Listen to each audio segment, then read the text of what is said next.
I was originally going to edit such a long thing for this, and then I just kept getting home from work, and I'm like, I can't. Do I want to do it?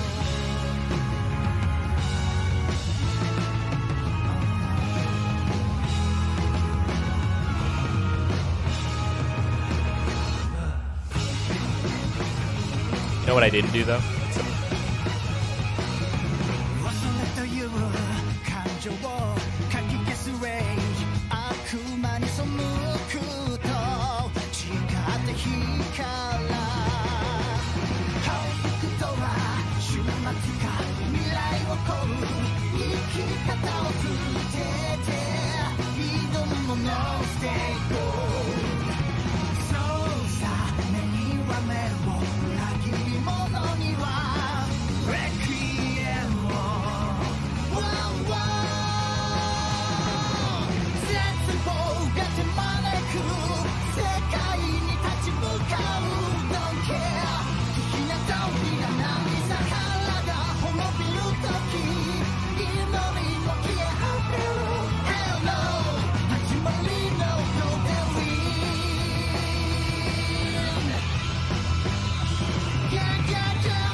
What's cracking, bro, amigos?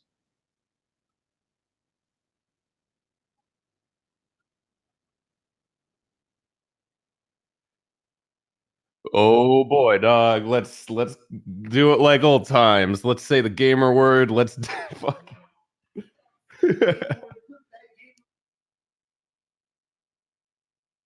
Gamer with a hard R. What are you guys doing?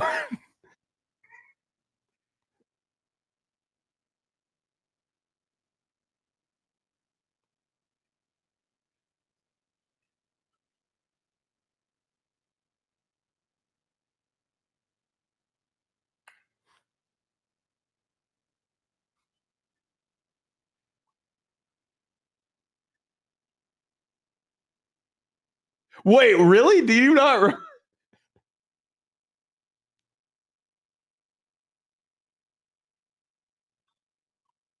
I know exactly the part you're talking about because you did it to make my job harder.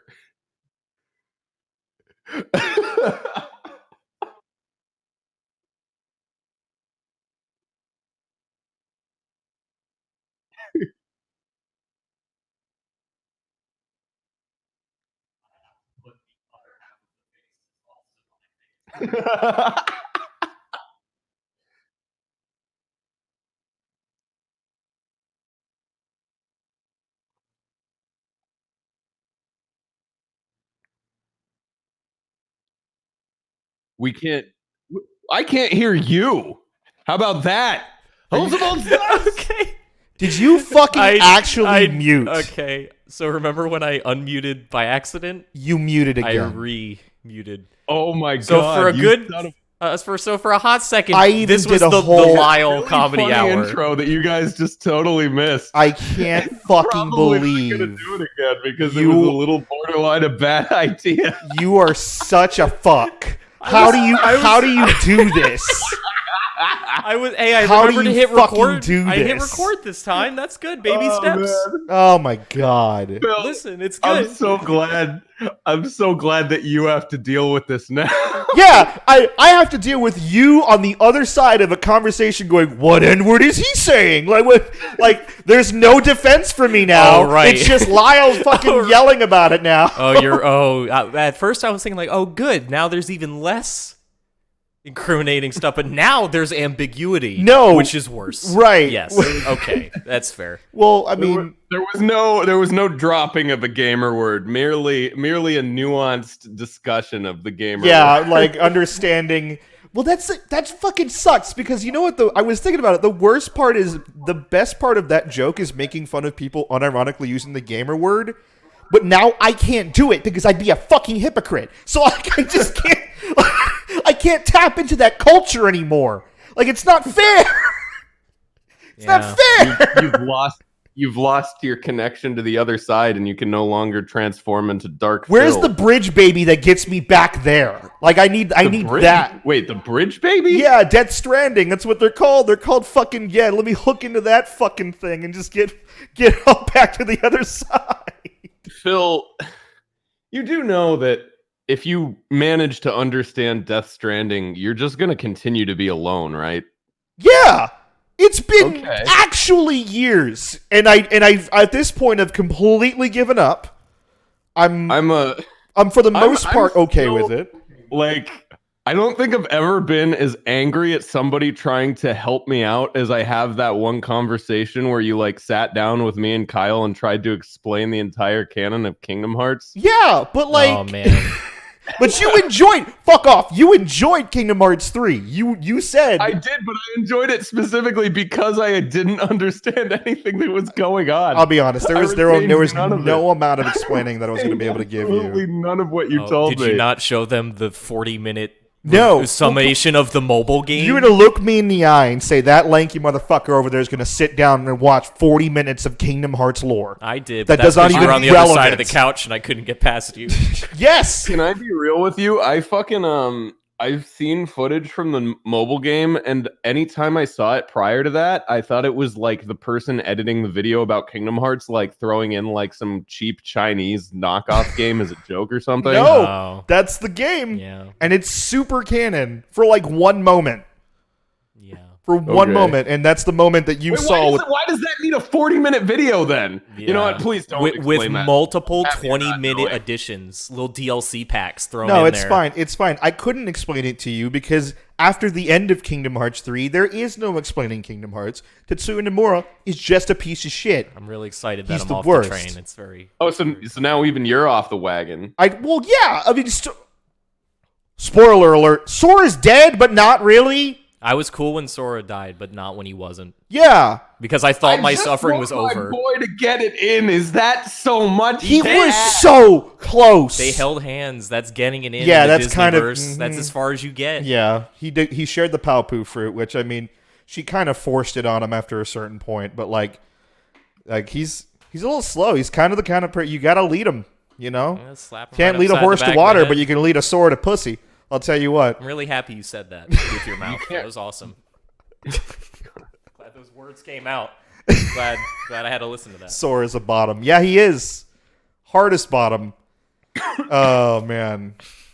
Hey, so stuff happened. Well, okay, this is going to be a weird one. We're trying to make it a little shorter because Max wants to do a stream afterwards. No, I wanted to watch JoJo. That's what I wanted to make sure. JoJo. That's what he wanted. No, it's because we're not going to go into everything that happened at E3 because it's a little far past E3. We streamed the whole thing. Lyle just had a very funny video go up on Destructoid.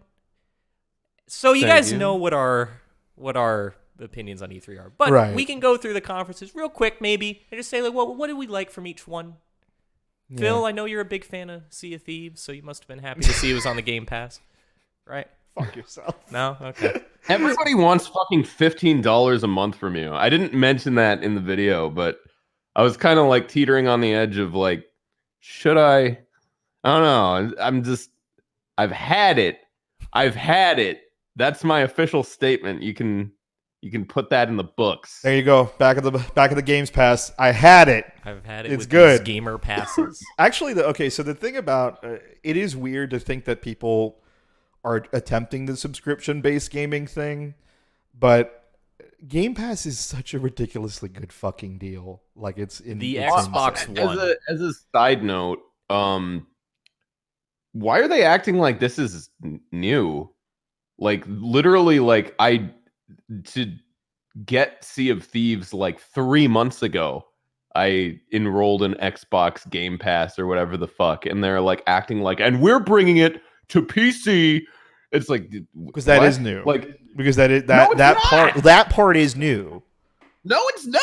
Well, yes, it is. The thing is, the Game Pass for Xbox, if it was a Play Anywhere game, I think it was compatible. But now PC has its own with its own app that's kind of like Steam, and I've been messing. Oh, they just You know what? I never turned on my Xbox to see if they were connected or not. I just kind of assumed that they were. Right, like you remember, okay, so Quantum Break was the first game that did it, where it was basically like play anywhere title, and that was their way of being like, hey, yeah, on PC, you're forced to use the Windows Store, but if you have an Xbox, you don't have to do that.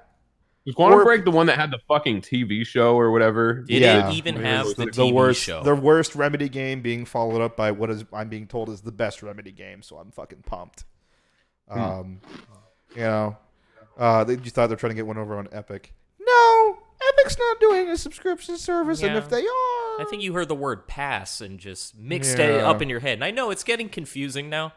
You've got season passes and battle passes and game passes. You've got now like Stadia, and then from Stadia you have to buy like the Ubisoft thing, like adding HBO Now on Amazon Prime. Yeah, I thought having to sit down and like And subscribe HBO to Now- 7 different fucking programs just to watch like one episode of Doom Squad was already a problem, And make right? sure you got HBO Now, because HBO Go is the one included Oh with your my cable fucking subscription, God. which will not give you the Master Chief Collection. Showtime does that one. Showtime does. yes. Showtime does that one. Pick your providers properly. Oh my God, dude. Um, You know, like there is such a thing as too many fucking options. Like you just kind of dilute the whole fucking thing if you're just not gonna like play ball with everyone else. Like I get the idea of like, Well, I hey, mean, that's kind of what's happening with Netflix right now. Is like all these other streaming services are taking like just a little bit away from Netflix. So even though it's still the biggest one, at least until Disney comes in and gives them some actual competition, like they're kind of like losing people. yeah. yeah, numbers are going I don't down know if for they're sure. like actually like physically losing people, but they're definitely not growing at the rate that they were. I know that somehow Netflix is perpetually in a state of debt that they are unable to get away from. Yeah. I know that regardless of how many original series and how many polar bear fuckings they have exclusively on their channel, somehow... Oh, so you've seen that episode? No, was actually I haven't seen the episode. I have seen bits and pieces of it. That episode sounds like something me and you would write as a joke. I was gonna Like, it say, Plays out Who's gonna exactly play- like a scenario that you and me would like come up with Yeah. as a joke. yeah, but like it's played real as a romantic. Okay, so you're Yeah, you're I'm not, very so Black out. Mirror Okay, has a episode called I think Striking Vipers, and the idea is that it's a virtual reality fighting game where So these like two fighting vipers, right, Good like one, these guys. two friends are like in it, and one of them plays a female character, and they start having sex. So like they're engaging in a weird gay, not gay relationship through striking vipers, Oh my and God. it's Is one of them- affecting their is one of them on a relationship. bike though. I don't know, but the line that everyone what? keeps sharing is the one where it's like, I fucked a polar bear and I still came back to you. So that's where it's Well, like I have to I- watch it. I have to watch it at some point. Well, because Yeah, I think that I think that you'll like it. I think that you'll appreciate it just because it plays out exactly like a fucking hypothetical scenario that we would joke about. I am so glad that you keyed in on that, because the first thing I thought was like, that would totally just be me and Lyle. Like, there's no way that we wouldn't just be like, yeah, just touch my dick. Like, just whatever, bro. It's not real. It's fucking. it's not It's real. not real, bro. Yeah. It's okay. This is fucking. It's cool. You know, I'm a little Asian girl and you're a tall Asian man, and this is the natural order of things in this world. Yeah, I've That's the relationship that we were always destined to have, Phil. If No. only these horrid bodies didn't keep us from it. I'm telling you, man, we're closer, ever so closer to the deep dive finally into full dive VR tech. full There you dive go. into Lyle right now. Yeah, I've seen one episode of Black Mirror that Jesse showed me late one night. Was it the pig fucking Hey, it episode? Maybe? Is that The- the one where they get stuck in like a forest and they have to fight to the death so that the kid doesn't have his video leaked that he was No. jerking off to kids? Oh No. yeah, no, That's know the one you're I talking saw. about. I forget what that one's called. Yeah, I saw that, and then I did the Bandersnatch thing, which was cool. I actually didn't do Bandersnatch. I heard everybody saying it was shit, and I was like, eh. Really, I heard the alright. complete fucking opposite on my. It must be like a Florida thing, because Bandersnatch was huge down See, here. I did it with people who don't know what Telltale is. Right, they don't know what So video they games were- are. They had their minds blown, and I'm like, oh, I know how this routing works. I know what this is gonna lead to, and then we're gonna go back and change. Yeah. Like it's nothing new, but yeah, for for I guess your grandma, she's on Netflix. She's like, oh, I get to pick the options. Oh, Yeah. wow. The DVD but menu. they've had like those choose your own adventure books where it's like, to do this, flip to page 32. To do this, flip to like that's existed. I feel like it's more that. Yeah, that's I mean that happens all the time. Like even on like VHS and shit. Like the black hole, they gotta fall down. I'm trying to remember the fucking name of that game. I actually feel like you could have even done that on like DVDs and stuff. Like, Yeah. if you really wanted Okay, to. so There's probably some obscure DVD movie choose your own adventure thing that already exists prior to Bandersnatch. These So guys it think that they're making video games. These guys think that they're David Cage. These guys think that they're Dennis Diac. Hold on. Who do they think they are? Wow, okay. Hold on. You don't just drop Diac at the fucking like. Don't drop the double D on you. No, hell no. I've lost it. Whatever like, I had was gone. we're a Cage household here. We follow the way of the Cage. Diac died ages ago. It's gonna revolutionize video games. And 2 Human 3 is gonna bring it all home. Mark my words. Guys, you attack with the right stick. Is that fucking wacky or what? Hey, I've played Ape Escape before, all right? All right. And that did make it to 3. And then it stopped. Yeah, it's gone. But it did make it to 3. The perfect trilogy. Yeah, that's it. Uh, Was 2 Worlds 2 just going to be called TWO Worlds? Or the number 2? no, Worlds? it's too. Like Drive 3R? It was just gonna be a mistake from the start. It was just gonna be. No, I'm pretty sure. No, 2 Worlds 2 came out, guys. It wasn't. No, I know it wasn't, came No, out. it did. Yeah, That's right. Yeah, no, it just was an unfinished mess. I don't think I've ever felt like so betrayed by a video game as I did with 2 Worlds. I was like right at the age where it was like you're still gullible, but you're smart enough to know when you're being ripped off. God, when was that for you? Because I feel like what year was it? Because we must have. When we met, we were still young, like 17, 18. So that must have been before. 2 Worlds was a little bit before that. It was. I want to say it was like 2006, 2005. Calling it here. 2 Worlds was the game that completely broke Lyle That and made ruined him video ascend games. into Guitar Master. Like that's what did it. That's what did it. It's like he was like, I gotta make a joke video about this because I'm so furious. Here we are. 2 Worlds came out in 2007. Okay, so GTA 4. No, because we were friends because GTA 4 was still relevant, and Future was still relevant too. It was new. Oh man. Is that a good barometer, though? Because I feel like GTA 4 was relevant until GTA 5 came out. And then that game will be relevant We've until probably I'm dead. known each other since like 2008, 2009, Yeah, somewhere in there. I would say Well, that. probably That makes 2009. more sense. But yes, you're right.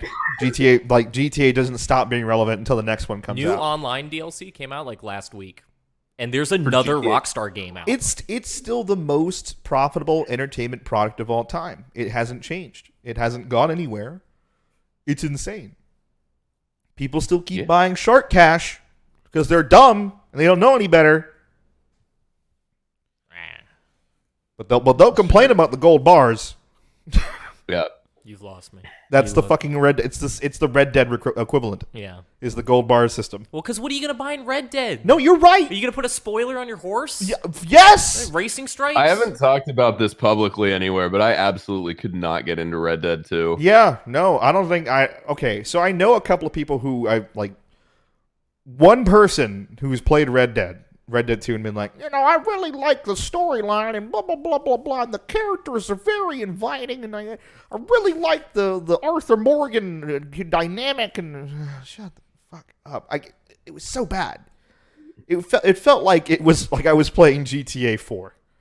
Yeah, I was actually really excited for that game, and I was on vacation when it came. Or no, I wasn't on vacation. I was at EGLX, which was fun enough to be a vacation. But during that time, I was gone 3 days, and one of my friends bought the game, and he was like, "Hey, do you want Red Dead 2? Because I'll sell it to you for $40. I don't like it." So I was like, "Okay." So I came back, canceled my pre-order, and then I just bought it off him, and I was kind of like, shit. I was considering doing exactly what he did to me. Mark it down like, a couple more bucks and just keep it going. I was like, you know what? Like, I wanna experience Red Dead 2, but like, I got to the point where I got like the second gun holster, and then I was like, I'm fucking bored. What? Yeah, no, Yeah.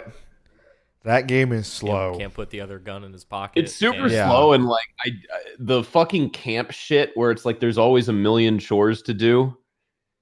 I mean, you could probably just ignore it, but like I always felt compelled to at least like shoot a deer on my way back or something. So I don't know. I felt like I was wasting my time with that one. The easiest way to explain it for you, Max, would be it's a mother base. So it's a mother base mechanic in fucking Red Dead, and it's not fun. I would say it's even worse than mother base, honestly. Yeah, at least mother base, you can infiltrate other people's mother bases, and it's like a randomly generated stealth mission. And like, it was there's something there. It sounds more and like I'm on record also as somebody who hated mother base. So yeah, but the difference between this and mother base was the fact it. that you could still contribute to the mother base shit while playing the game. you just stick a number like a you balloon have on to somebody and call it a physically day. you have to physically go back to the camp that is, by the way, moving as per the storyline dictates, and then put some money in a box. Another thing about GTA 5 that really pissed me off was like just how long everything took, like the fucking like animation for like skinning a rabbit or something. See, and that's like real quick. I'm gonna stop you because you I caught it too. I wasn't going to. I was just gonna let it keep going. Because you're so fucking like your wires are so crossed that you said GTA 5. Oh, so fucking Red Dead 2. Yeah, I didn't get that far. Whatever. GTA 5 I deleted just my 20 fucking hours woke save. up, Phil. no, I get it. I get it. Just keep knocking the stimmy tax back, man. Just keep going. I was excited to justify my TV purchase with it, but we never even did that. You had already given it back to whoever you borrowed it from. Yeah, no, I Like, couldn't. I fell asleep, and I like the thing is okay. Like I have sleep apnea. Like let's go. Because big man, big problems. And you know there are times. And this fucker still put you out? Yeah. Like Shit, you should have just kept it. It would have been a lot cheaper than a CPAP. You're fucking not wrong. Holy shit. Yeah, okay, here's the play. I buy man. Red Dead 2, return the BiPAP machine in my fucking room. That's it. Less dishes, just fucking turn it on and just start forward. moving. Yeah, hold forward and then See, for me, find my way in that the was world. Assassin's Creed 3. I've never passed out during a fight before, but Assassin's Creed 3 put me to sleep. Like That's a real immersive experience. Your character passed out in the game, and you passed out in real life. I woke up at a loading screen. I'm like, oh man, am I in the anime? Did it finally happen? Think piece time. What if Assassin's Creed is supposed to be boring? Wow. Just like history. What a concept. Yeah. Anyway, we actually haven't even gotten into the fucking meatus of what we're here to do. That's fine. It's fine. That's exactly why I brought you here. And that's the reason I said maybe we shouldn't just go down everything that happened at E3. Yeah, because there's a video for that. Were there any particular highlights, lowlights for you guys? Low light is all of Bethesda. Well, I mean, other than Doom. Everything I wouldn't even say all of Bethesda, because even the I feel like the Fallout stuff was quick. Bethesda moved at a pretty good clip. The lowest part of E3 for me was I felt like Ubisoft lasted 5 hours after Watch Dogs. And There that's was just a because point. Rainbow Six isn't for me. I'm like, I don't know when the game is changing. Is this all the same game? Yeah, it was Tom Clancy's presents It was Ubisoft the press Tom Clancy conference. conference featuring Just yeah, Dance. I think that they're holding on to like all their big announcements and shit for the next one because the new consoles are coming out next year. No, I so think going into this year was going to be the filler arc It was for filler. sure. It was definitely going to be the filler arc. Like next year's going to be the one where everyone's like, okay, all the heavy hitters are coming out to play, and that's when they announce, hey, all of these first party games are also going to be like cross generation. So we don't have to make a new one. I think that's like the smartest way to do it. It's just make one version of the game, make a PS4 version, and then just buy that and then play it on PS5. Like, Did you smart. guys see the gameplay for that fucking like Star Wars game? It wasn't on the Xbox conference. It was they did like a separate little like Yeah, the first EA in the AEA. bath thing. Yeah. That game looked really really rough. And Yeah. I don't know if it's like one of those games where it looks clunky if you're just kind of playing it casually, but as you get like God Hand or something, Yeah. or like watching somebody that doesn't know what they're doing on God Hand versus somebody that's played like a million hours of it, it looks totally fucking different. Like it might be that kind of situation because it's weird that they'd be that confident to like show it off if it wasn't. But at the same time, it looks really fucking bad. It's this weird Sekiro Uncharted. Like I always hate comparisons like that, but there's a little white dot targeting reticle that you are strafing around. I see. All right. My bad. You're good. Yeah, it does look like it. I think a lot of games now are influenced at least by the combat of Dark Souls, of like you gotta like time your dodges and this and that and the other. Mm-hmm. And maybe that sort of combat doesn't always look super flashy. Like I'm entertaining that possibility, but at the same time they brought out like giant spiders, so I don't know. Yeah, I don't. I thought the coolest thing in that whole demo was like freezing the blaster. The blaster bolt in the air and then dragging the guy over and walking him into it. So I think when we see more Force stuff, it might get cooler and it might open up. But yeah, right now it's looking a Maybe little. when is that coming out? Is that coming out? That's coming out in soon? November. Okay, So that's probably not going to substantially change by the time it comes out. well, the takeaway I got from it was we haven't seen the skill tree. We haven't seen what exactly the abilities are, right? And the idea was that I do think that people just demo games terribly. Because I mean, Doom. I know you didn't like Doom. Doom and it always looked really bad. Doom demoed really bad for a large portion of that original. I was like, expecting Doom to get way more story. shit for what I said about Doom, but I kind of didn't. I don't know. Like I wanted to like that game. I just don't think it's like made super well. I don't think that like Bethesda knew what they had on their hands, because like the thing that makes it good is just like it's the aesthetic. It's like the fucking like Yeah. I wouldn't say nostalgia because but it does kind of like touch on that nerve of like, running down a fucking hallway in the original Doom. Like it's definitely like got some really, really good elements that you can't quantify on like an objective quality scale, but I don't think that game is like made good. Yeah. Like I don't think the actual engine of it is anything special. And at least for me, like, shooters are not my genre. And so while I think that, yeah, Doom looks really cool and it sounds really cool, but even then, I don't think I ever finished it just because, like, yeah, it's a shooter. It's a shooter. I almost finished. I got like 3/4 of the way in and then stopped. I can't Not physically because keep I it on like my hard consciously drive. made a choice to put it down. I just got busy and I just never picked it back up. So I had the thing where I played Rage 2 for a little bit, fell asleep on stream, and then said, "Oh fuck, I'm uninstalling Rage 2 and reinstalling Doom," and then played Doom and realized that I didn't want to play the fucking intro sequence again, and just said, "Okay, I'm never finishing Doom." Like, as much as I enjoyed Doom, I tried the first time I played Doom. It kind of put a really bad taste in my mouth, and I didn't pick it up again for like another year because I played it on stream. And it was on my old computer, and it was kind of the game that made me realize I needed to get a new computer because it was chugging like a motherfucker. And I was like running around in like that like, I think it's like the second level where you're just in like a refinery and you have to like run around and find keys.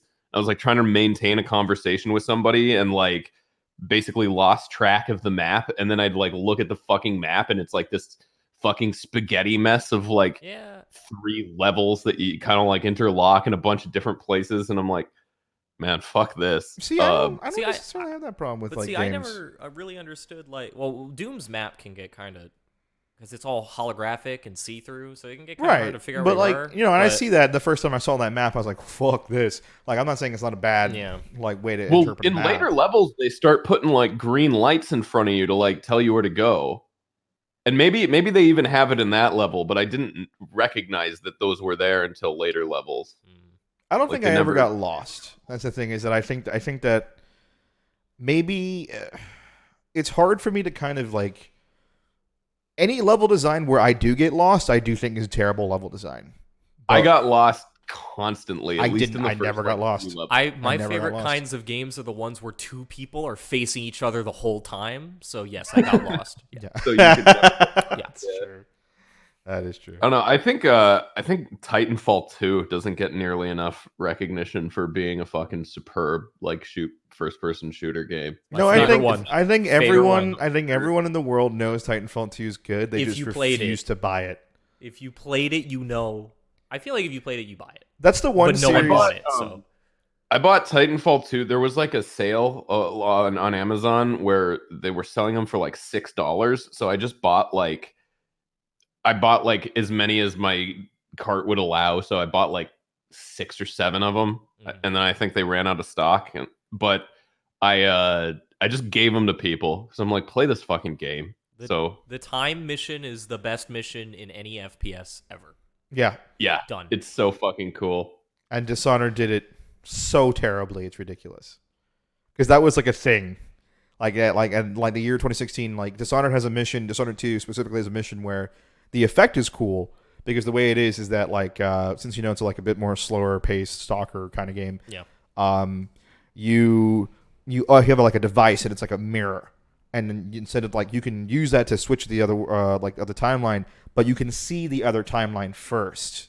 So Are you like talking about Dishonored 2? yeah. So like if you're looking into like you just look at a room and you just pull up like let's say you have your phone Yeah. and you just look through your phone and you can see the other timeline. Okay. And then you can just go to that other timeline. And like at first, I was like, okay, that's cool, but there was like for me at least massive performance problems on the No. PC. Whereas Titanfall 2 was just And you're not in and wall out, in running and out. between timelines, Right. So why would you? Yeah, do like it? who cares? Like it was more like cares? a It's- like you can. People definitely do sick runs in that mission, but it was one of those things where I didn't like the mission as much, anywhere near as much as I did for Titanfall 2.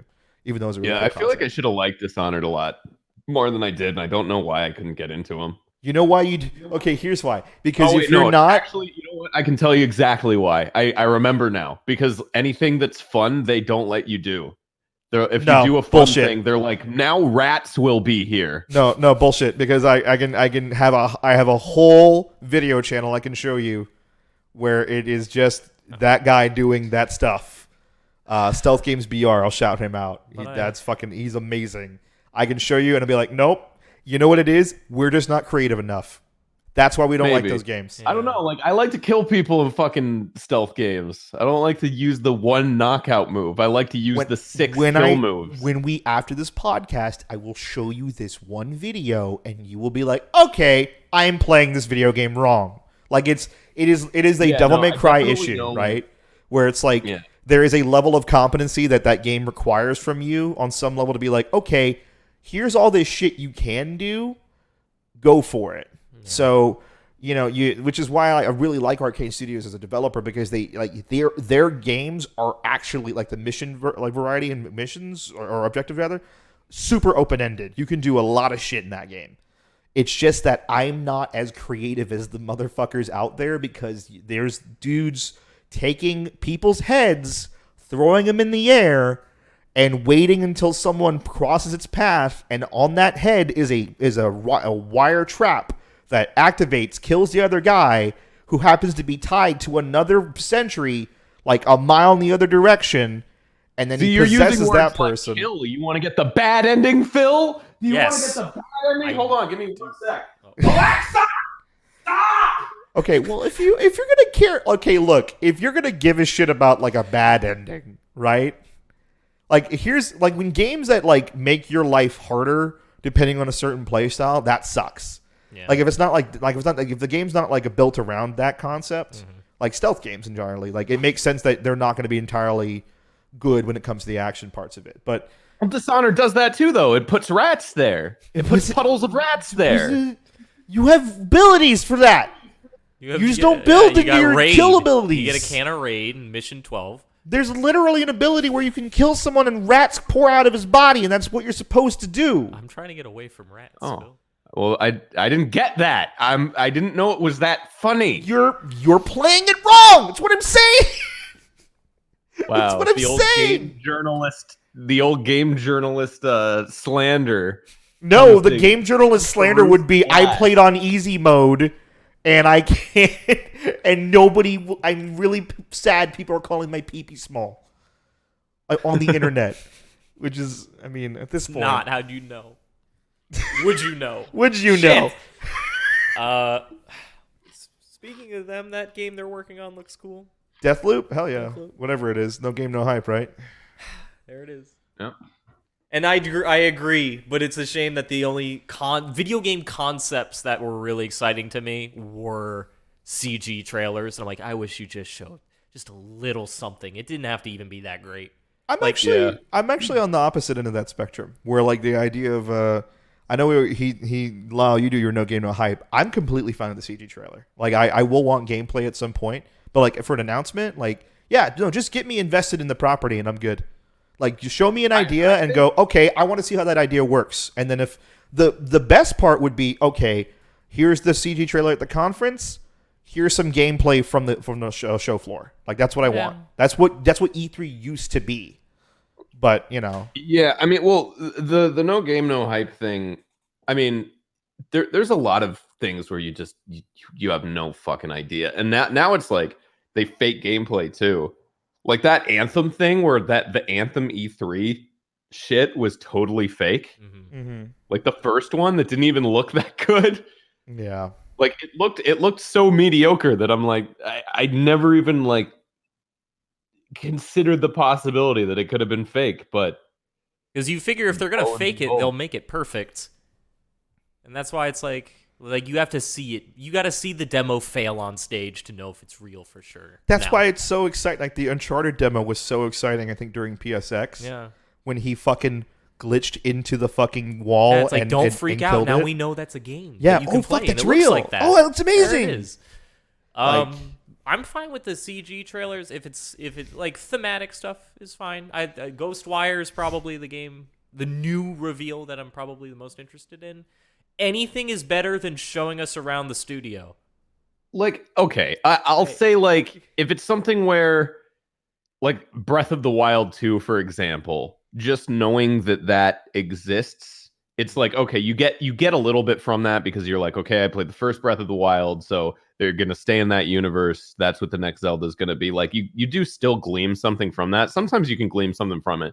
Yeah. Where I'm like the fucking like George R.R. Martin like Dark Souls thing, where it's like you see like a big dwarf stand up and then a like guy hits a thing with a hammer and that's the trailer. Like that is like I don't know anything about this game from this. Right. You know, like you can't really glean anything that like and certain developers, it's like okay, you've got like a certain amount of pedigree, but I mean they can like fuck up out of nowhere. I mean, look what happened with like BioWare, just out of nowhere came out and we're like, oh, and here's Dragon Age 2. No, it's definitely not out of nowhere. I think the BioWare thing was a slow crawl. It's just that people weren't really ready to like admit it. Because I think around Inquisition, because I think that you and I were totally on board the train of like Inquisition's terrible, and like it won a bunch of Game of the Year awards because people didn't know what was coming around the corner, which was Witcher 3. And then when that came out and completely fucking flipped the script on every WRPG in existence. Oh god, those were really close together. Well, no, they're a year apart. Close-ish. Oh, so 2014 was Inquisition, and then 2015 Witcher 3 dropped, and then completely like changed everything. You say that right about the Elden Ring trailer. I hope you agree with this one. Max and I are the kind of people where we both saw like the design and go, "Oh fuck." Yeah, but I know I'm still not going to like that game. Oh, you're not gonna like the game. I like it all. But like I will not play it. I mean, like, I'm okay, not let's just create like a little hypothetical scenario to like show you what I'm talking about. Let's say it's called Elden Ring. Elden Ring. Yeah. Let's say Elden Ring is like the Dark Souls guys are like, okay, so for this Dark Souls game, we're gonna mess around, and the whole mechanic is gonna be you have to like get I don't know, this is a stupid example, but the whole mechanic is you have to like get hit and then burn an item to like undo the hit, and you can't dodge or something like that, and that's gonna create this sort of gameplay, and it just totally falls like flat on its dick. Like that can happen. Sure. Like I'm not saying that that's likely that that's going to happen, but until you see what the game actually is or plays, like a lot of people didn't like Sekiro because they were like, oh yeah, Sekiro is like a whole different beast from Dark Souls, or like, you know, whatever. It's just like Sekiro, like, I'm not saying I like Sekiro, but if they can drop the ball in more ways than just like total incompetence or something like that, or they can just kind of do something weird with it, or they can be like, and it's always online, and or it could be like, fuck, like, you don't know what that game is. Yeah, like, and none of us do. You like, get this could be the fucking, like, for all we know, it could be the FromSoft foray into battle royale games. Didn't the FromSoft CEO guy say, like, I'd love to make a battle royale one day? Like, you don't know that it's not. Yeah. Listen, go ahead. I was just gonna say, yeah, it's a matter of, you can see the trailer and go like, okay, I can glean tone, basic story stuff, and maybe a concept of how it will play. But that game could still come out, and it's like, okay, this is, you're right. It's like, this is not for me. If I was someone who was really into Dark Souls and about customizing my character and trying different builds and stuff, then yeah, when Sekiro comes out, it's going to be a massive disappointment. Not in the sense that it's a bad game, but in that it's just not what you were expecting it to be. So I 100% agree with that, and that's why I'm like in the middle, where it's like, sometimes the CG trailer can be enough for me. Most of the time it's not. The concept has to be cool enough right away, where it's like, I don't care what the game's going to be gameplay-wise. The idea is already interesting, that I'll try it. I'll say that, like, a CG trailer can pique my interest, but yeah. It's not something that, like, you look up the fucking Two Worlds trailer and you tell me that game doesn't look like the tits. It helps if your developer comes out and describes your game as spooky. Then I'm on board and I'm ready. I'm super glad that you were adorable. Yeah, I'm super glad that you were on board the hype train for her, because she is now I'm not sure if you realized, her gif of her saying it's spooky is now the picture for our Discord symbol. I'm a cold bastard, but I'm not gonna, like, stomp out a fucking bag of kittens, like.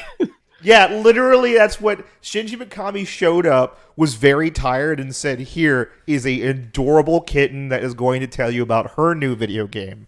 That was the drop, right? Like, he was like, this isn't even my game, this is her game. Yeah. Like, and it worked because she was like, it was her game. Yeah. You know what, it doesn't work? When you bring your dog out on stage to talk about Tom Clancy, because hey, I know the dog. You shut up about my man screaming Punisher, John Bernthal, okay? He liked. Let me tell you something, Rick. Let me tell you something, Rick. The fuck word. I said, how come the Punisher can kill the shit out of a guy, but he can't say the fuck word, and he liked it. Why can't he though? Yeah, that's really weird. Let the Punisher say fuck. I don't care at all about that game. I'm happy the dog showed up, but I don't care at all about that fucking game. So you want to talk about how it's so crazy to me that I think we flipped the script now. That I believe Watch Dogs gameplay more so than I believe Ghost Recon gameplay, because seeing the Ghost Recon gameplay on the floor after that fucking huge demonstration, because I watched the full 30-minute demonstration, because right now I bought Wildlands because my boys on PS4 always love themselves a little co-op shooter. Granted, these are the same people who their idea of a good time in Wildlands was they're just there enacting like the worst kind of like Manifest Destiny possible in Bolivia, and just taking a sniper rifle that has explosive shells and is capable of just destroying jeeps on impact. So I made a tiny brown Bolivian girl, and they just shove me in the trunk of a car while they go really fast and shoot outside the window, blowing civilians up, right?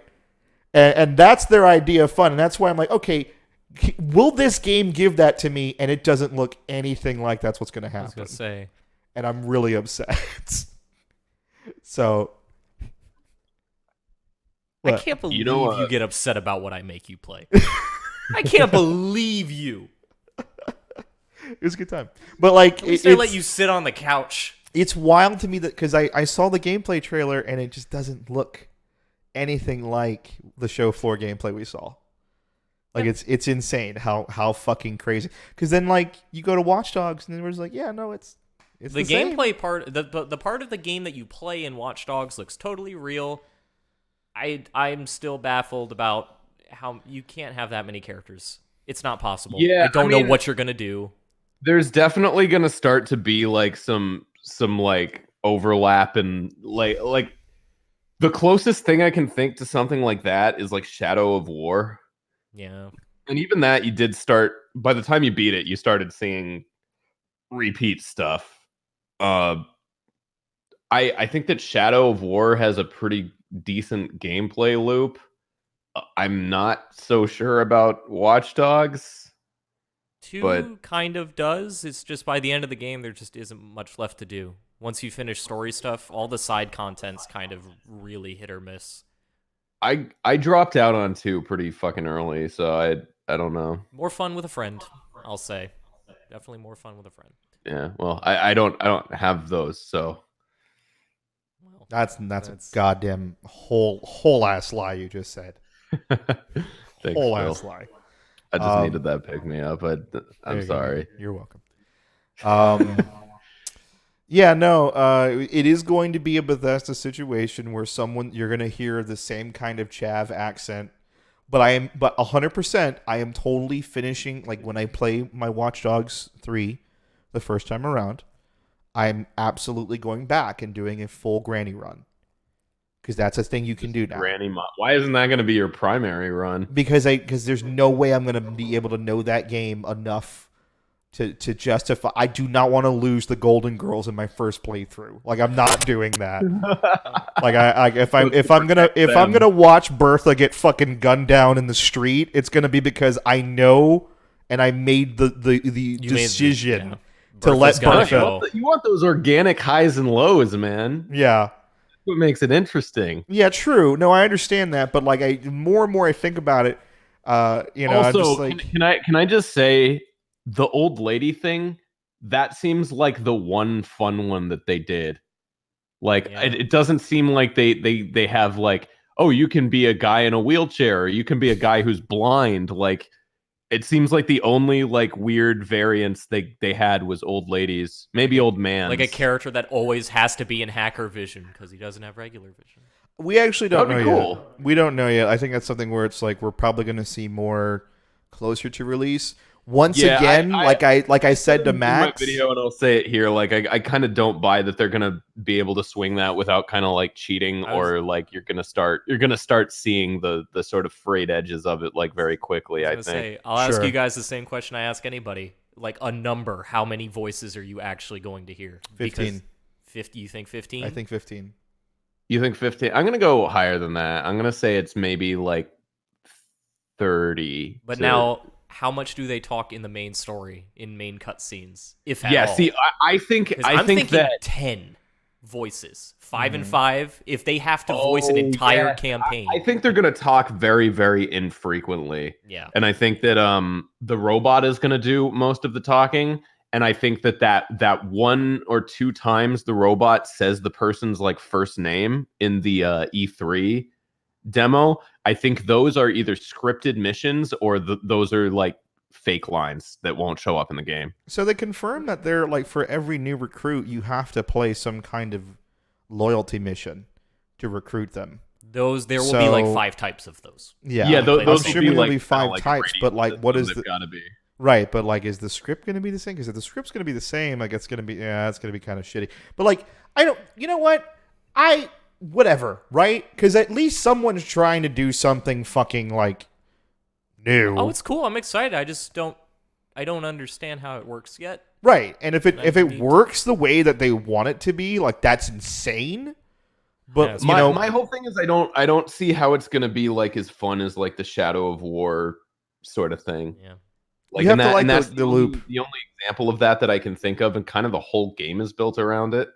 You kind of have to like the loop of Watch Dogs in the first place, and I think that after playing and enjoying Watch Dogs 2, if they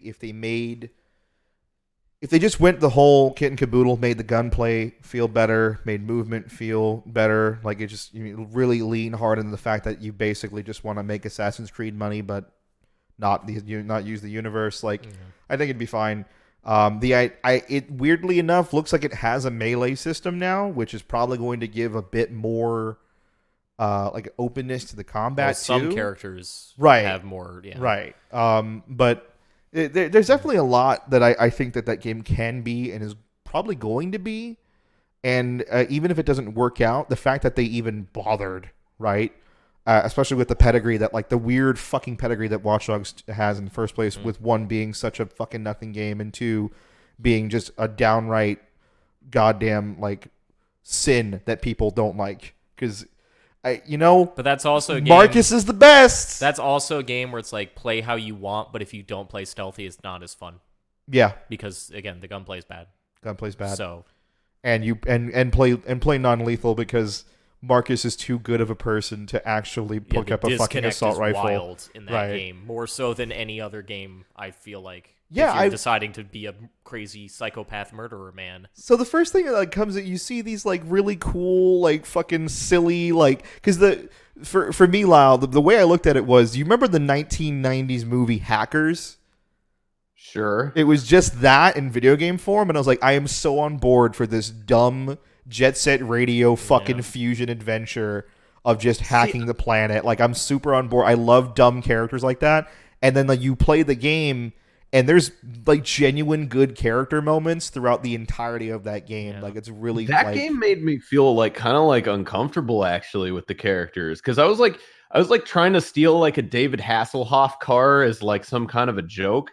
And I wasn't even trying to, but I ended up killing like 10 people just to like steal a funny car and then take an Instagram video of it. Yeah, no, right. And that's the biggest They're like, that was hashtag meta. And I'm like, you guys just fucking like caused deaths. But see, people that were like just doing their job guarding a movie car, like not even like dickheads. But like in my playthrough, I didn't kill anybody during that. Right. Like, I snuck in. But that's what I'm saying. And I like couldn't figure out how the fuck to like get past a guy without like shooting him in the face. They like there was like a scenario where I had to like, basically get into a door that I had already hacked open, but there was a guy in front of it. Yeah, it's so true. I mean, is it non-lethal allegedly when you bludgeon their head in with a fucking like pool ball? 8-ball? Yeah. I mean, he won't. He's not getting up for a while, and he's not killing.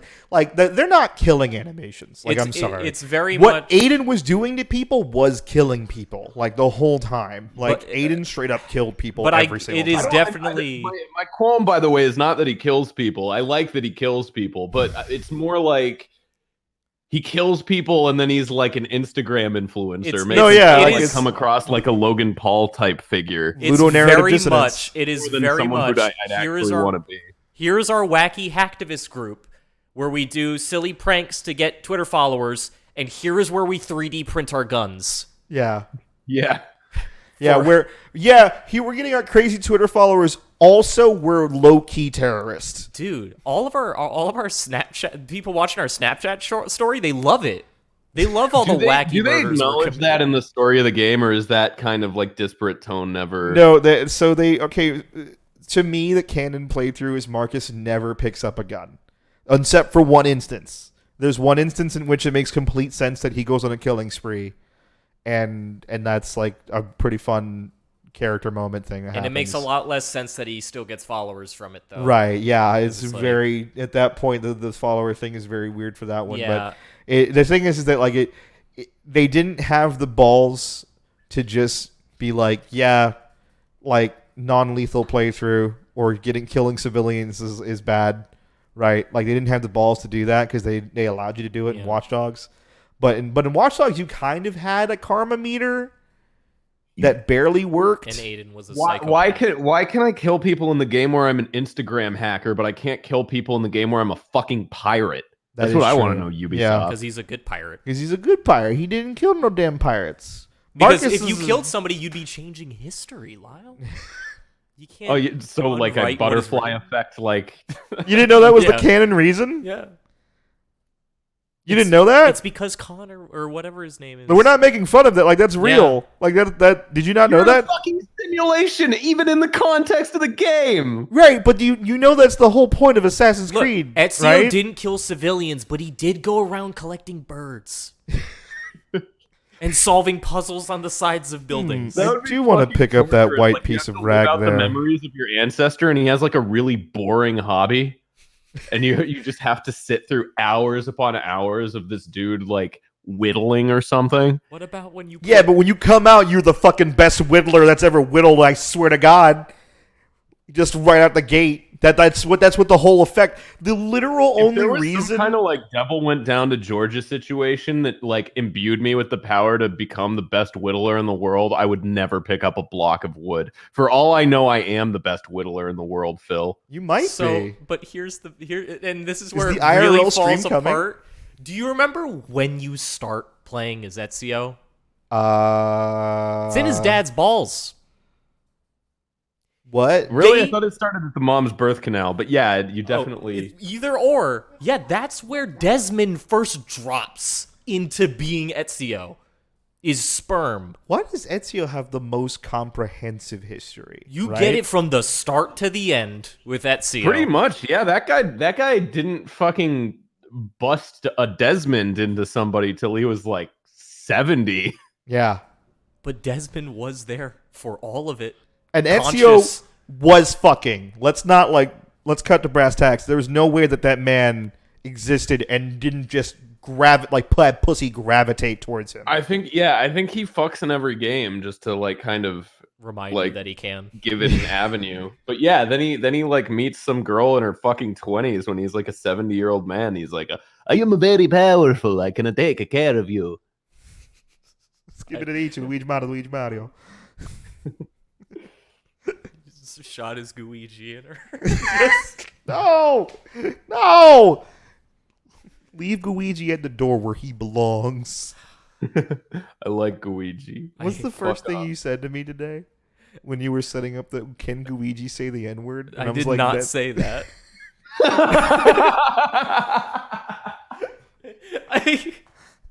I may have said but I may have said something shockingly similar. What did you say? I don't remember. I don't remember everything I say. Maybe I should start. And I think we decided on no. Yeah, I think that's where we left off we said no.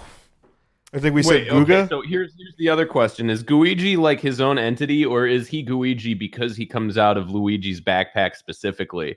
So if he came out of somebody else's, would he resemble them, and then could he? Well, like he's Gurio? Luigi's stand? Like Luigi's stand No, is just no, a fucking is viscous Luigi- puddle of somebody else cum? wears the goo backpack, do they still pump out a Guigi, or do they pump out a goo version of them? Like if you were wearing a backpack, would it be He's Goose here? put it on and pumped out a goo two chains, a goo chains. Could he say it? If you're not down with goo chains and goo tentacion, I don't know what you're fucking on about. No, stop. Come back. Take a break. Take these off. Going back in. Okay. Yeah. That's a real thinker. You'll have to play Luigi's Mansion 3, Luigi's Hotel 3. We've lost the fucking plot. What's going on with E3?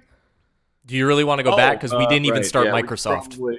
Anything else you guys are excited? I'm pretty excited for a fucking Hollow Knight Silk song.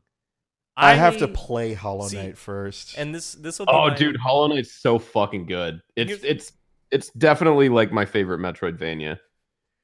And this is probably my favorite thing about the Microsoft conference is like as much, everyone coming out with Game Passes is weird, but being able to play Hollow Knight, The Messenger, Ori and the Blind Forest for like $1 this month has been pretty cool.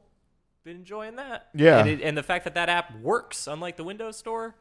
So Hollow Knight's on my list for sure. Yeah, Hollow Knight is really, really good. I slept on it for a very long time, and I finally played it, and I really like that game. Unfortunately, I'm at a point where I've just picked up Bloodstained, and I really like Bloodstained quite a bit, and that game has a fuck ton of stuff. Yeah, I need to try that one too. The next one on my list is Cadence of Hyrule, because I like Crypt of the Necrodancer a lot, and Cadence of Hyrule looks pretty fucking cool, and my buds are in it, and it's I just haven't had much time to play it. I've played like 20 minutes, and I've liked the 20 minutes that I've played, but I need to play through that. Hell yeah! So is it like a set in stone overworld and then like dungeons, or how does that game? The dungeons are randomly generated, and the overworld is constant. Oh, okay. Yeah. I see. Yeah, I'm at the point where if EA just didn't have a conference and just went back to being a part of like other people's conferences, that'd be cool. Again, I'd be fine with that. 12 minutes actually looks kind of neat. 12 minutes. Whatever looks that good. is. It's a We had a really heated argument during the fucking trailer. That's right. Oh, we yeah? did. Yeah. Really, an unrelated heated argument. Basically, I made Max feel bad, and it actually made me feel bad. Damn. Like, because he's. Oh, you guys had like a genuinely- real We had, moment. we had a spat. We had a spat, but it was only a spat because he kept egging me on. Well, not he didn't know that he was egging me on. Basically, he doesn't like Dragon Ball. I hate it. He hates Like, it, I'm but he not a likes. fan. And I'm just saying this to explain No, it to that's him. fine. He likes sword art. We give him a lot of shit for liking sword art. But the difference is I don't like sword art like people like Dragon Ball. And that's the thing. That's why I get freaked out. No. What do you okay, mean? don't look behind you. But but no, that's it. So 12 minutes, don't really know what it is, but it's I guess Yeah, you're caught in a time It loop. looks pretty neat. It's it basically just looks like a simple concept like story game. Yeah. So it's like I'm at the point right now where if I can play through a game in fucking like a couple hours and it's good, I get really excited about that because Oh my god! I don't want to do fucking chores, yeah. you know? Did you hear that fucking Wolf? Like Youngblood's gonna be 35 hours. What the fuck for? Oh yeah, I'm out. Yeah, Oh, You lost really? me. yeah, dude. I I'm actually fucking was kind of out. looking forward to that game, and now I'm marginally less excited about it. Yeah, like they said, in order to complete like the story for Youngblood, it's our biggest game yet. It's like no, stop. I don't Just want is your it biggest game. Make a game that's fun first, huh? Is it open world? I don't know. I don't like nobody. Like the game comes out in like next month, I think. I But thought it was DLC for new. well, originally new the Colossus idea, or whatever. was it was going to be a DLC, and then it just ended up being like so big it became its own standalone thing, kind of like Breath of the Wild 2, where they're like, we have too many plans for DLC, we just made a whole new game. Yeah. And which is, I mean, that's the way to do it. That's the way to That's do how it if you haven't. Silksong started too. Was Silksong was originally going to be like a DLC where you can just play as that character, but then they decided to make a whole game out of it. Exactly. Yeah, like Team it just Cherry is makes wild. sense. Those guys are crazy. Mhm. Like, Yeah, Team Cherry, they are like such a fucking. They're like, I don't know how many people. It's like a really small team though. I want to say it's either like 5 or 15. It's like one of those, but yeah, that for how big that fucking game is and how tight it is too. yeah. I really want to give it more time. I remember playing Hollow Knight and stream and really enjoying my time with it, but it was just, man, that's a sleepy game. Not boring, but like it's. No, I know what you mean. It's got like the somber piano music. Yeah, and- it's you have to be like in a. Like it'd be perfect if like for all the fucking rain we've been like encountering for the past couple of days, it'd have been Yeah. perfect to play Hollow Knight. I think you were All playing the it. monsoons. No, Yeah. I wasn't playing Hollow Knight. I was playing The Messenger. Oh, okay. If you want to talk about a game that's just a little too long, Overstates is welcome. Just a Yeah, little bit. That yeah. game's like 10 hours long, and it needed to be 6. I'm really. What game? The Messenger. It's the Ninja Gaiden like, where you're going between like 8-bit and 16-bit from like the past and future. Okay. It's a whole Yeah. lot of things. It's a linear game, then it's a Metroidvania, then it's cool, but by the end of it, I was just like, all right, okay. There's a big exposition dump for no reason because there's not that much story in the game. It's like 30 minutes long. Right. Like it gets kind of, the ending is paced a little worse than the rest of the game, but that's the big reason I've been avoiding Hollow Knight is because I know how long that game is and how much stuff is in it.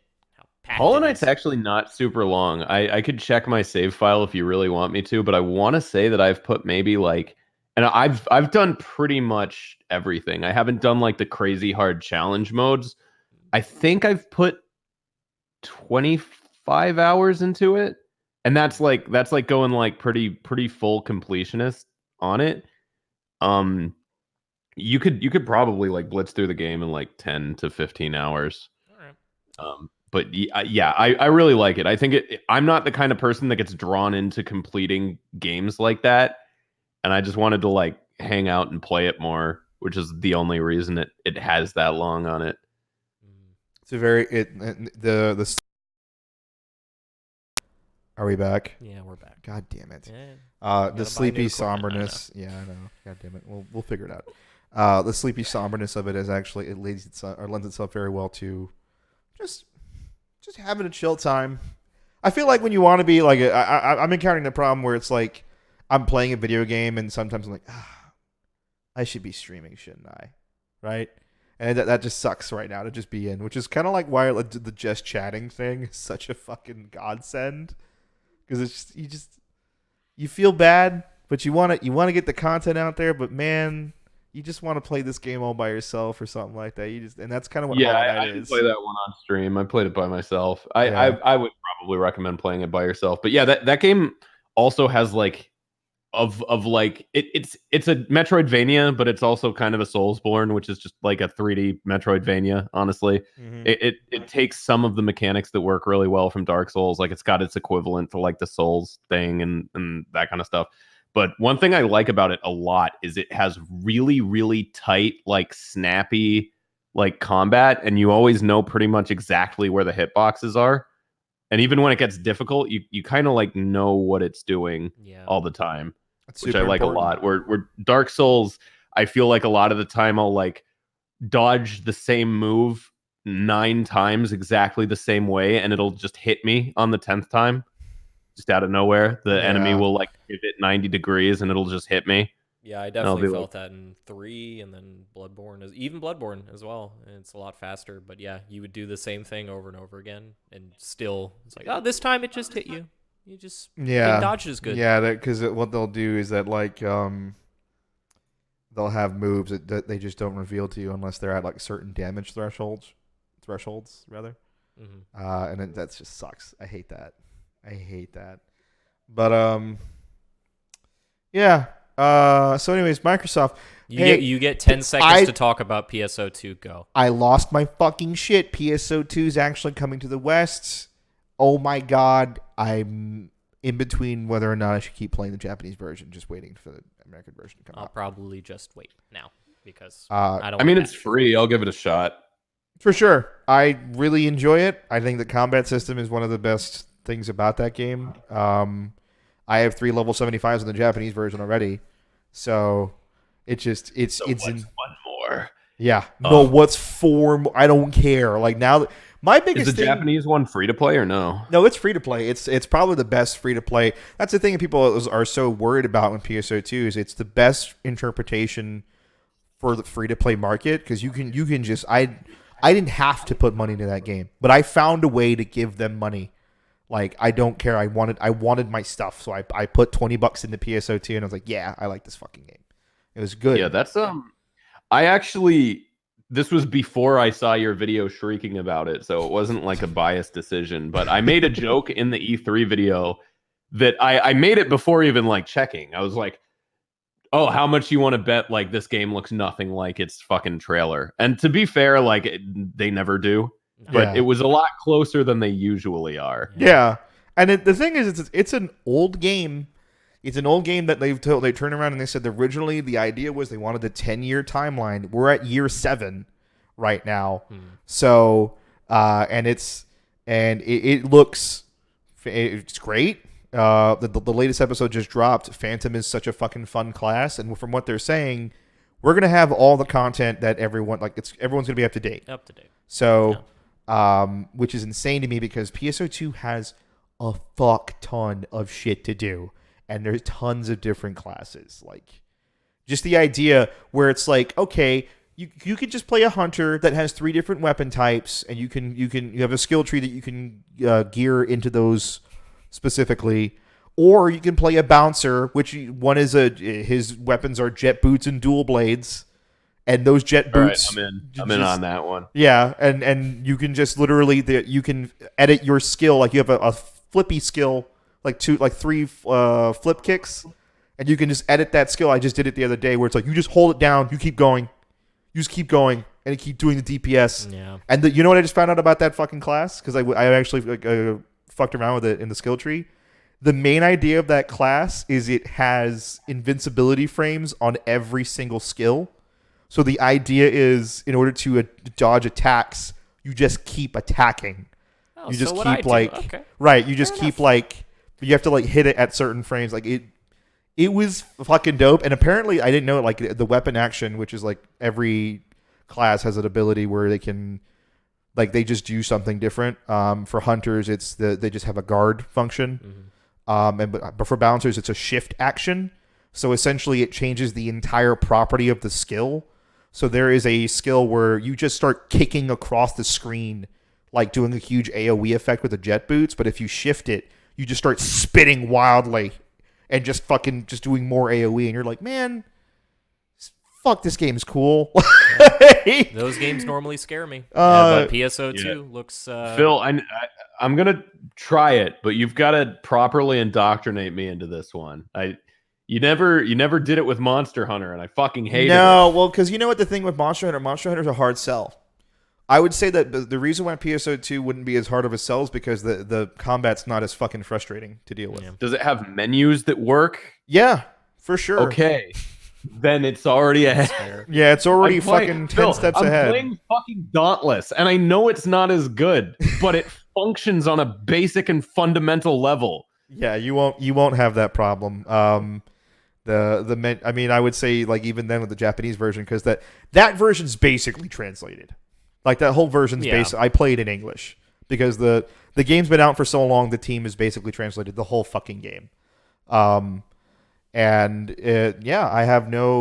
confused at all with it, and I'm just, goddamn, dude, I'm super fucking pumped that I'm gonna finally be able to play this game because I absolutely love the original. It was one of my first MMOs of all time, and it hooked me, right? Like it's just that it really, there's one thing where it's like it doesn't do it as well as the first one did, but it makes up because like in the first one, loot was such a real tangible thing. Like you would pick items up and they would just have different effects, like different animations and different all kinds of things that they would do. Was the first one the one on the Xbox 360? No, that's PSU. So the first one ever was the Dreamcast one. All right. I do think we should probably move on from this because anybody who knows what you're talking about is already on board, and anyone who doesn't is probably hard shill. The PSO2 rebrand is happening. I know you're not selling anybody on anything by explaining how the crafting system works. I know you're the number one PSO2 streamer in North America. You gotta calm down. I am. It's crazy. You actually probably could step into that role pretty easily. No, I did. No, he is. I am. Like when he streams it, he's at the top every time. Granted, nobody is streaming it at all. Yeah, well, you can just walk it. You could be like the guy. Like they have those guys that like, oh, I only make Warframe videos, and like those guys do pretty okay. Like, for sure. I will open up a new channel. Legitimately start like an exclusively. I wouldn't do it on Hipsters. No. Could start like a PSU2 channel and just see where that goes, because you probably have a better understanding of it than like most round eyes. I'm fucking pumped. Anyways, what else? Cyberpunk? Hey, let's talk about Cyberpunk. I don't have to fucking deal with it, Phil. What? Nothing. Fuck you. Cyberpunk. Keanu Reeves. That man is beautiful. Yeah. I was more fucking excited for the part where like the praying mantis blades came out of his arms and he fucking lopped that dude's arm off. Yeah. Good times. I'm super pumped to see that. I want to see katanas in action.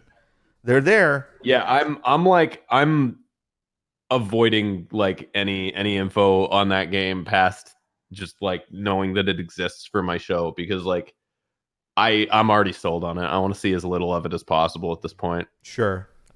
Yeah, I want to see where the gameplay's at now.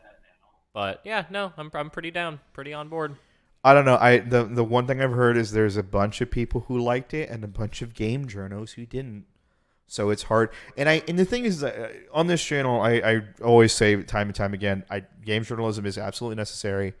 Stuff like the exposés that Jason Schreier does, absolutely necessary, because we do need to call the games industry out on this bullshit for sure. Yeah. Okay.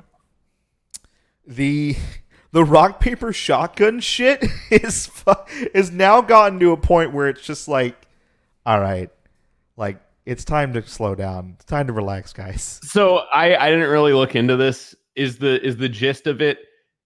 a dystopian future game has bad things happen in it. So Is basically, that the extent of it? there is a segment in the demo, the behind closed doors demos that was shown, and on the show floor too. Apparently, there was a 30-minute demo on the show floor, where they're going after a gang that call themselves the Animals. They're a bodybuilding gang, and they use this thing called just juice that fucking juices them up. They're basically steroids, and their whole thing is they elude themselves to animals. But the area that the demo took place in was a predominantly Haitian neighborhood. So a lot of the people you were killing in the demo were black people. So the rock, paper, shotgun guy was like, is no one going to sit there and say how troubling it is that you're killing a bunch of black people called animals? And I was like, that is actually probably one of the most racist like things that you could have jumped to. Like, I feel like that's a you issue and less of the game. Pointed, yeah. Right, like that's something where it's like you are absolutely just fucking trying your damnedest to find something until you got to the headline. Yeah, I was even like, I haven't actually seen it, but I doubt that it's as described. Well, because the thing he took exception to was apparently like your character. It's like, you're a predominantly white guy, and I'm like, first of all, you can create your character. Yeah, you can customize your You guy. can and he's customize been your different character. in every he or she has been different in every trailer and gameplay thing. Right, which I think is a fantastic way of showing it. But the idea that people took exception to this round being the white guy and not the Latina girl is really fucking silly. Because it's like, yeah, that character design was super dope, and we know that. But we also know, like, it's just showing you can be whatever version of V you want to be. It's not like The Witcher, right, where you're Geralt, like you're playing a character. No, you can be whoever you want, and it goes into like you can choose your background, and like it changes your starting area and stuff like that. And I'm not going to say any more to not make Lyle upset, and he just gets into it. But the idea was that basically Michael Pondsmith, who is a black man and the creator of Cyberpunk 2077, came out and said, "Stop telling me to be offended for things that I shouldn't be offended for." No, I'm here. Here's the thing. First of all, that's bullshit. But whatever. Like it's supposed to be like dark and dystopian anyway. So right. Even if it was like weird and troubling and kind of racist, like isn't the whole point of that world to build something that's fucking inherently like kind of uncomfortable? Sure. And second, I like when people fucking like pick at shit, honestly. Like as silly as it is to be like, modern warfare is gonna be very, very edgy and we're gonna do edgy shit. Like I showed a buddy of mine Prototype the other day. Oh no. And I'm like, there hasn't been any fucking game that allows me to just like that level of splatter carnage down an old lady's face on the fucking pavement like in such a long time. and then you become her, and then continue on your spree. Mm-hmm. Yeah, as her. I'm gonna get that HD pack. I do sometimes miss just that like fucking catharsis of like, you know, shit like No Russian or like just like terrible like bloody garbage that it's just like, man, like why do these things all have to be like some form of like, we got to really think about the implications of it's like, just make a fucking what fun if the kids put every mantis now and again, blades you know what I mean? into their arms? Politics. I'm on the side of the fence where it's like I'm not very popular in that mindset. Where it's like I think politics in gaming is something that can totally work. Something that is completely fine. Dude, I totally agree with that. I think that like gaming and art is a great place to explore politics. It's also a great place to just fucking like get it. It depends on the goal of it. That's like the whole point of art, right? Like it's whatever you want it to be. Yeah. So, but the concept of cyberpunk is you play a person who can go into someone's brain and make their gun no worky. Like what? Yeah. What? And then come out with your own big old arm blades, mantis blade arms that you can hang on the wall with. I didn't know that. Yeah. And then jump off and then do aerial assassinations. You're like, yeah, that's gonna have biting political commentary for sure. Like, no, dude. Yeah, come on, it's not Detroit. I mean, shut up. Devoid of political commentary. The least political. To be fair, I do think that Cyberpunk will probably have like political commentary. Like, I think that a lot of the things in it are like statements or like explore it. Like, okay, like one of my favorite movies in the world is Fight Club. And that movie is like kind of notorious, especially now, for kind of being like non-commentary on fascism. And like that's the point, right? It's not like really a commentary on it. It's like a flat exploration of it that like it kind of does lean a certain way, but it's more like an exploration of the human condition and like the point of like, oh yeah, this Tyler Durden guy's really cool as he constructs like a fascist society is like supposed to make you kind of uncomfortable with yourself because you're like, oh, yo, like I'm like starting to like buy into this guy's bullshit. Like I like this dude, you know, he's Brad Pitt. He wears the cool jackets. Like I like this guy. And now he's like shaving heads and saying to like blow up the world. And I'm like, yo, that's badass. Right. Yeah. So it's like, but the movie doesn't definitively super sit you down and be like, no, you see, you're not supposed to feel that way. It just kind of does it, and then like you kind of take from it what you will. So like, I don't know. People are fucking like so much of like the nuance of art has just been like sacrificed on the altar of like making sure you're like making the right statements of like, and that's fine for something aimed at fucking kids. But if it's like an M-rated video game that they're not even supposed to be anywhere near anyway, like who the fuck cares, right? Like you can make political statements, you can not make political statements, you can make the wrong political statements, you can explore really uncomfortable shit. Like I want to see that happen. I don't want to see people like fucking like tiptoeing around like this like weird like Captain Planet, you know, thing where they always have to make like, oh, this is the correct commentary on this and that and the other, unless that's what the person fucking wants to do. And if that's like the point of it, where it's like, I want to send this message and here's a compelling way that I want to present that, then fine. Like you can absolutely go into a game or whatever with the goal of like, this is my message and I want to get it out there in like a compelling artistic manner. Like you could go either way with it. Absolutely. Yeah. My whole thing with that is just that, you know, what ends up happening is that a lot of people who come over and they have these arguments of, how do you say, like just, oh, it's not the right way to do it. It's not the correct way to talk about it. First of all, a lot of people don't even represent the minority that they're talking about.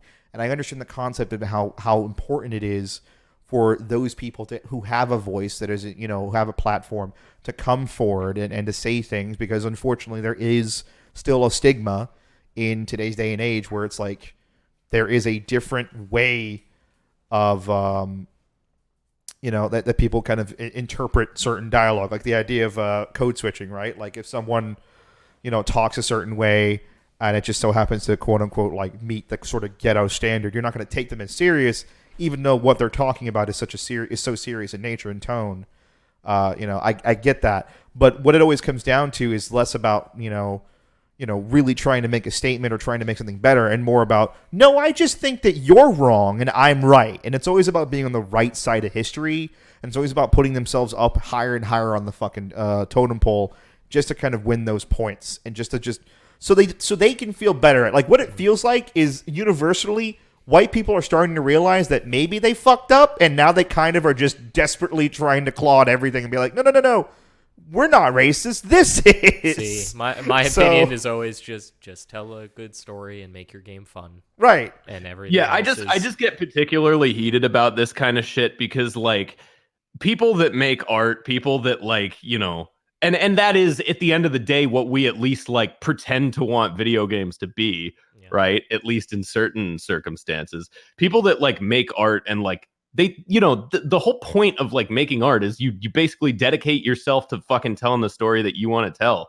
People put their whole entire lives to like get the opportunities to actually be able to do that and shit. So, you know, they come out, they make this fucking thing and it's like, it's what they want to make, right? You don't, and it's not to say you have to like exactly like what they want to do, but you're not the person that is fucking making it, are you? And, you know, and it's also probably maybe not for you. And you know what? If you really want to see the story that like you're complaining isn't there, there's an avenue for you to make it fucking happen. But you got to have the same dedication as the person that like got to where they are to fucking make that story. Yeah. You know, like bitching at artists to like make the art that you want them to make is almost like counterproductive to the whole point of art. Yeah, what even brought you there in the first place if you're not going to let them do the thing that you liked?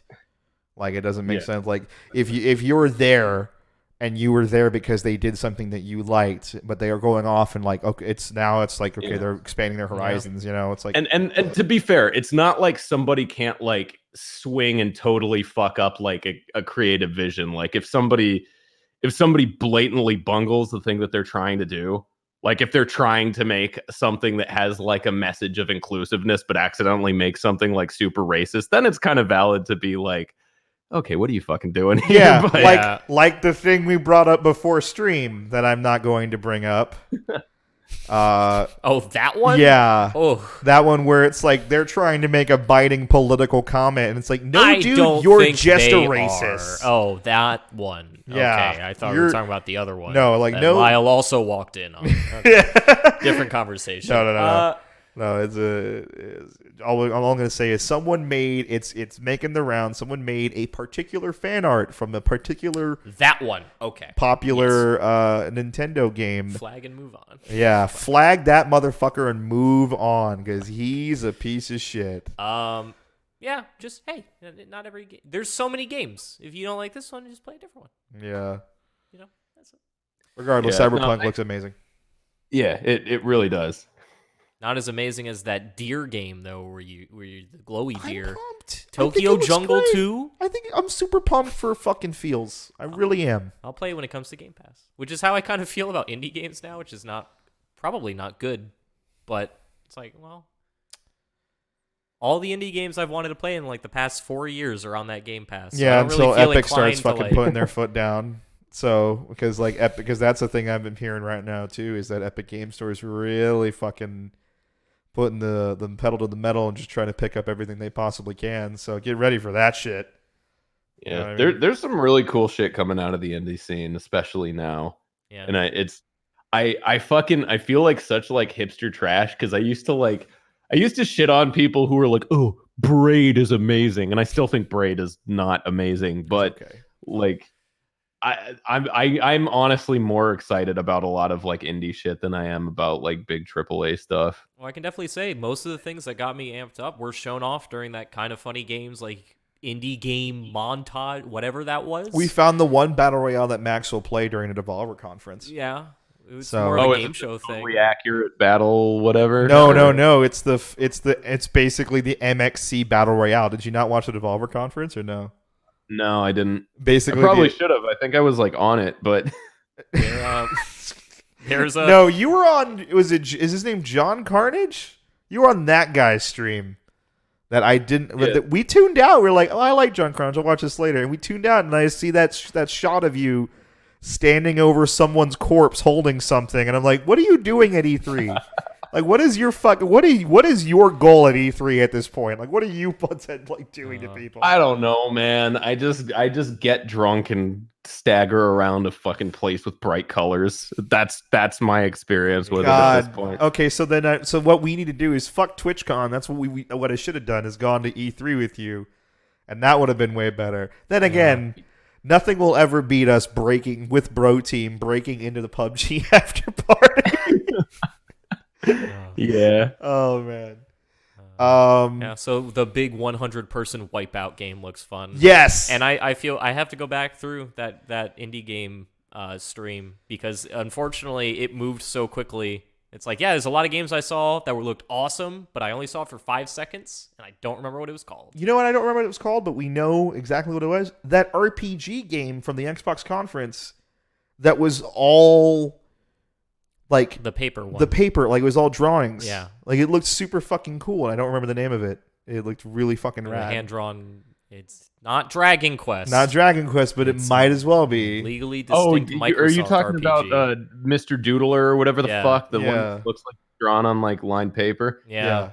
That looks cute. Yeah, I mean that didn't look bad. I don't know if I'll get it, but Oh, I probably won't, but it looks cool. I'm glad it exists. Yeah. there was a game that they showed during the PC gaming show, which I actually did have a segment in my video on it, but I just kind of cut it because I was like, basically the whole bit was like I was just kind of like rifling through some paper and like, okay, they did this, they did that, all right, cool. Because I mean that's usually it's just like, here's a Warhammer thing, here's like a bunch of like top-down grid like real-time strategy shit, here's like one or two things that kind of looks cool, here's like a tech demo, and here's like, but there was this one game and I fucking forget what it's called, but it was like this sort of pixel art game that looked pretty fucking metal. It wasn't the one where you're like the dude with the sword. It was more like a kind of like 2D Doom sort of scenario, like a side scroller, like Doom type thing.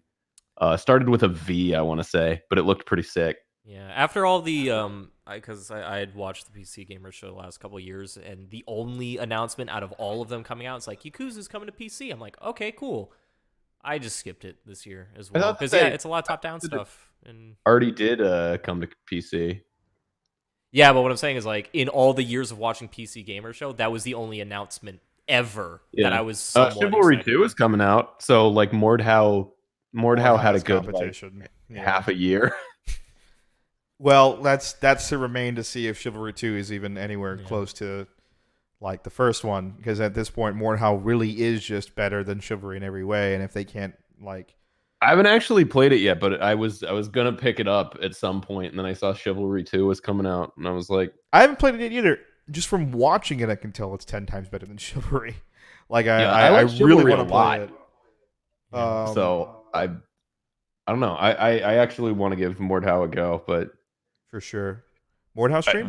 Mordhau stream. Having time for it. I actually have an update, and this is going back to Bethesda real quick. Oh, no. On stream, I downloaded the Elder Scrolls Legends and told people I would get back to them because I play Shadowverse. I've tried Hearthstone. I completely forgot I installed it, and then freaked out yesterday thinking that apps were starting to install themselves on my phone because it just says Legends. Valfaris is what the game is called. I'll check it out. Thanks, Nolan.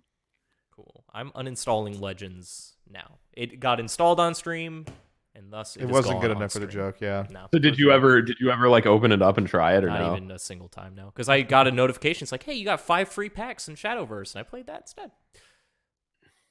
The takeaway for me for Bethesda was the idea of like, they really, really, really tried to lean as hard as humanly possible as like that. If you could encapsulate that entire fucking like Bethesda portion of the conference, it was the dog sitting in a room full of fire going, everything's fine. This is fine. I honestly don't know why Bethesda has a conference. They never have enough stuff to like fill it up. Yeah, and then you get a full live action trailer for a card game that lasts so long. That was such a long trailer. Right, and it's or just, that big CGI. You want to talk about a CGI trailer that looks nothing like its MMO? Yeah, you can't. I don't think you can do a single thing in that trailer in Elder Scrolls Online. No, because you would have to make a battle system that's worth it. And also, don't make jokes about how badly you fucked up. Just don't do it again, please. I mean, like, it's not endearing, Todd Howard. In fact, I think it wasn't endearing last year when you did it. Right, and but people. That's the thing. You're talking about a pre-76 world where there wasn't people who were burned yet. Like there was still hype, so people were still on board the Todd train. To be fair, and this here he is the goes. one. Here's the apologist. If there was anything that I would say absolutely needs to be added to Fallout 76, it was a battle royale. Oh no, that's the thing. I actually kind of took a left turn there, but I would honestly say that like NPCs is maybe a good start. The fact that the bar's that low, to where it's like, add maybe like a guy you can talk to that like gives you a reason to do stuff. Like, you know, something that's been in video games since forever. So I brought it up during the stream. Let's do that. Like, I mean, like, that's like, okay, now you've got like something that's basic and functional, I guess. But do you remember when 76 first got announced and he said, don't worry, it's not a battle royale game? And then a year later, it's like, don't worry, we're adding battle royale? Fucking idiot. I totally forgot about that. I really was like, is he going to put it in the video? Is he going to do it? And it's like, no, man, it's not dude, even. I genuinely forgot that. I should have just played Call that up, back to yo, back. call up Destructoid. You gotta get that video down. We gotta re-upload. No, because I literally said, because I remember now, it's all fucking coming back to me like a Vietnam flashback. No, because they said something about a battle royale, or they said it's not a fucking battle royale, and everybody like exploded into applause. Yeah.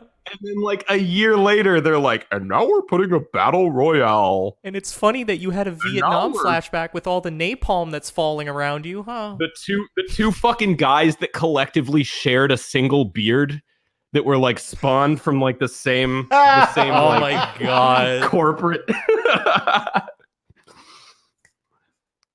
I was watching it with I forget who. No, I don't think it was Kyle. I was watching the conference with somebody, and I'm like, they had a kissing contest before the show to see who had to shave the beard so that they didn't look exactly identical. And obviously the guy with the beard won. God fucking damn it. Yeah, no, the apologist pity party, and I think that Pat brought this up on the Super Beast. Them literally having a whole segment dedicated to the player community coming together, and like that one guy who was finally like battling cancer, like the most masturbatory fucking just use of somebody's fucking like illness to get to like a message across, like we're not bad guys. Like it is literally. It's like, I didn't think you were evil people. I just thought you made broken games. It's that South Park skit from about fucking BP oil. We're sorry. Like it's gross. So and my whole fucking thing with exploitative. games like Fallout 76 and to like a lesser extent maybe like No Man's Sky and stuff, like all these game companies think that they can just like release a game like that's basically an early access game and pretend like it's not. And that I don't mind if they have the same exact business model that they have, as long as they're upfront with it. And I also don't think you should charge $60 for a game if that's your business model. We're not selling games. We're selling services. Even something like Overwatch, which came out kind of bare bones, still pretty fun, but like it was missing a lot of the stuff that it has now. Like that was a $30 game. So I'm more willing to like buy a $30 game and then be like, oh, wait to see where this goes, than like a full price like $60 thing that's like right, but you're not remembering it was free with your controller. Really? You're not remembering that they did have a $40 option on PC though for Overwatch. That's how I got it. Oh, there was a deluxe edition that had skins and stuff. Yeah, that was $60. That's and the only $60 version was on the consoles. But the PC version, which is predominantly the one that everyone plays, did have a $40 or $50 version. It was not full price. Yeah. I know because I didn't pay full price for Overwatch, for sure. That's fine. Release your game. If you released a game that's what I'm saying, is that it was cheaper. It was like a cheaper game. Right. Yeah. Right. And I'm fine with that. And like that, I think that's even like the bare minimum. Like I brought that one up to show like if you lower the bar just a little bit, people will accept it. Mm-hmm. But if you go full on, this is a $60 game and it's got microtransactions and it's not done yet. It's like that triangle where you kind of have to like pick two, you know? Yeah.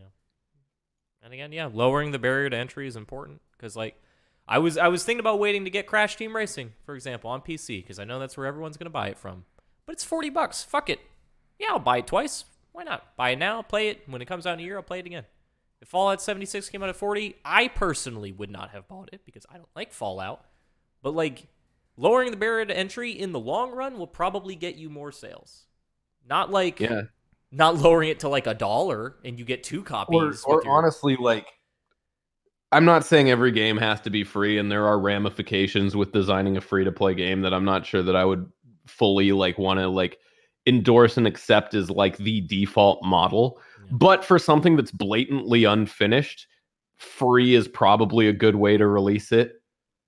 Like, again, I'm gonna bring up Dauntless because it's just what I'm like currently like picking at when I have like an extra like 15-20 minutes, but it's not, there's not a lot there, but I didn't pay anything for it, So I'm fine with being like, oh yeah, this might turn into something cool once they start adding more to it, Yeah.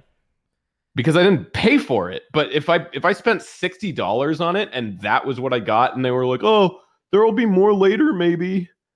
It's insane to me that Activision, like now that you bring that up, Activision single-handedly is the reason that Destiny didn't do that.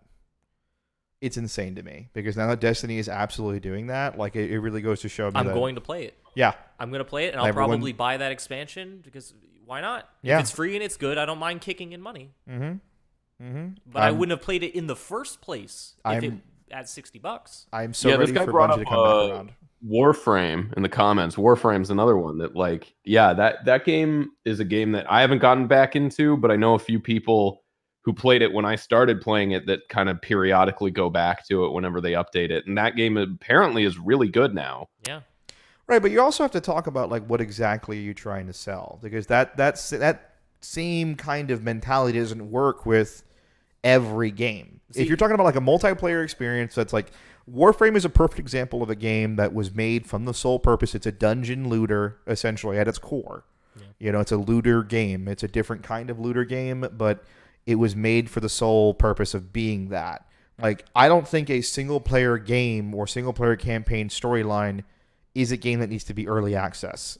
I think that game needs to come out. I was still on Fallout 76. Okay, and yeah. The thing is, like, don't make a free-to-play game and then release it for $60 either, because that, again, a lot of these games that come out that are, like, here's the game, we're going to add to it later, like, it's like you're using a free-to-play model, you have, like, an in-game cash shop, and it's online only, but then you're still charging $60? Because we're talking like, oh, Fallout 76 is a $60 game to get into. It's not, because you have to pay for your online unless you're on PC. Yeah. Wait, really? You have to pay like a... Well, think about it. You have to have PlayStation Xbox Plus. or PSN. About like Xbox Live and PlayStation. But you need it. And not everyone... Like, I know people who don't pay for it. They'll maybe pick up a month every now and then. But like, so you're paying $60. Then you have to have online. And now there's also a cash shop in the game. And the game's not done. Like, I think rather than like, it's a lot to take in. Like, even like No Man's Sky as a $60 game still hasn't totally recovered, despite kind of delivering on everything it promised, because it took like a very long time to do it, and they weren't upfront with it. I hear a lot of people who've turned around on that game pretty fucking hard. I hear a lot of people who that game is definitely out, so I don't know what it was initially, but I got it when they added multiplayer to it, and I was like, this is what I wanted out of this. So well, like a good example of like a game that like can turn around like that, it would be No Man's Sky, because I mean, when we first saw footage, it's just people mining and people just kind of like walking around. Then I had like Tom was telling me, a good friend of mine was like, hey, yeah, we saw a video of this guy who has this like amazing freestanding like thing where he's got a whole bunch of people there.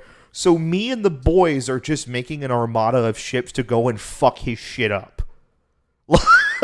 Yeah, but the thing is, it's an incredibly popular place in the solar system, and they're like, we're gonna go steal everything from them. And I'm like, okay, I can be a space pirate in No Man's Sky now. Now that's great. Now you can, right? But at launch at $60, you couldn't. So it's a mixture of. I think people. I think if they but do you think if they released that game and let's say it's $60 still? Yeah. Let's say they released it and had like their roadmap and like just were at least honest with the fact that it like wasn't done yet. Do you think that people would be less harsh on it? Well, the thing is, I think it's a mixture of knowing what to price your game at and also delivering the completed product, where it's like, if the game is priced a little lower, but you're buying it with the expectations like, okay, it's a cheaper game, it's not all going to be there right away, it's going to get updated over time, that's easy to swallow. If you're buying a $60 game and everything is there, then that's fine. I think it definitely wouldn't get shit if it was like $30 and they updated it for free. But if it, let's just thought experiment. If it was 60, but they were at least upfront, like just didn't market it the way that they did, didn't lie about it, and we're just like, okay, it's not done yet, but it will be.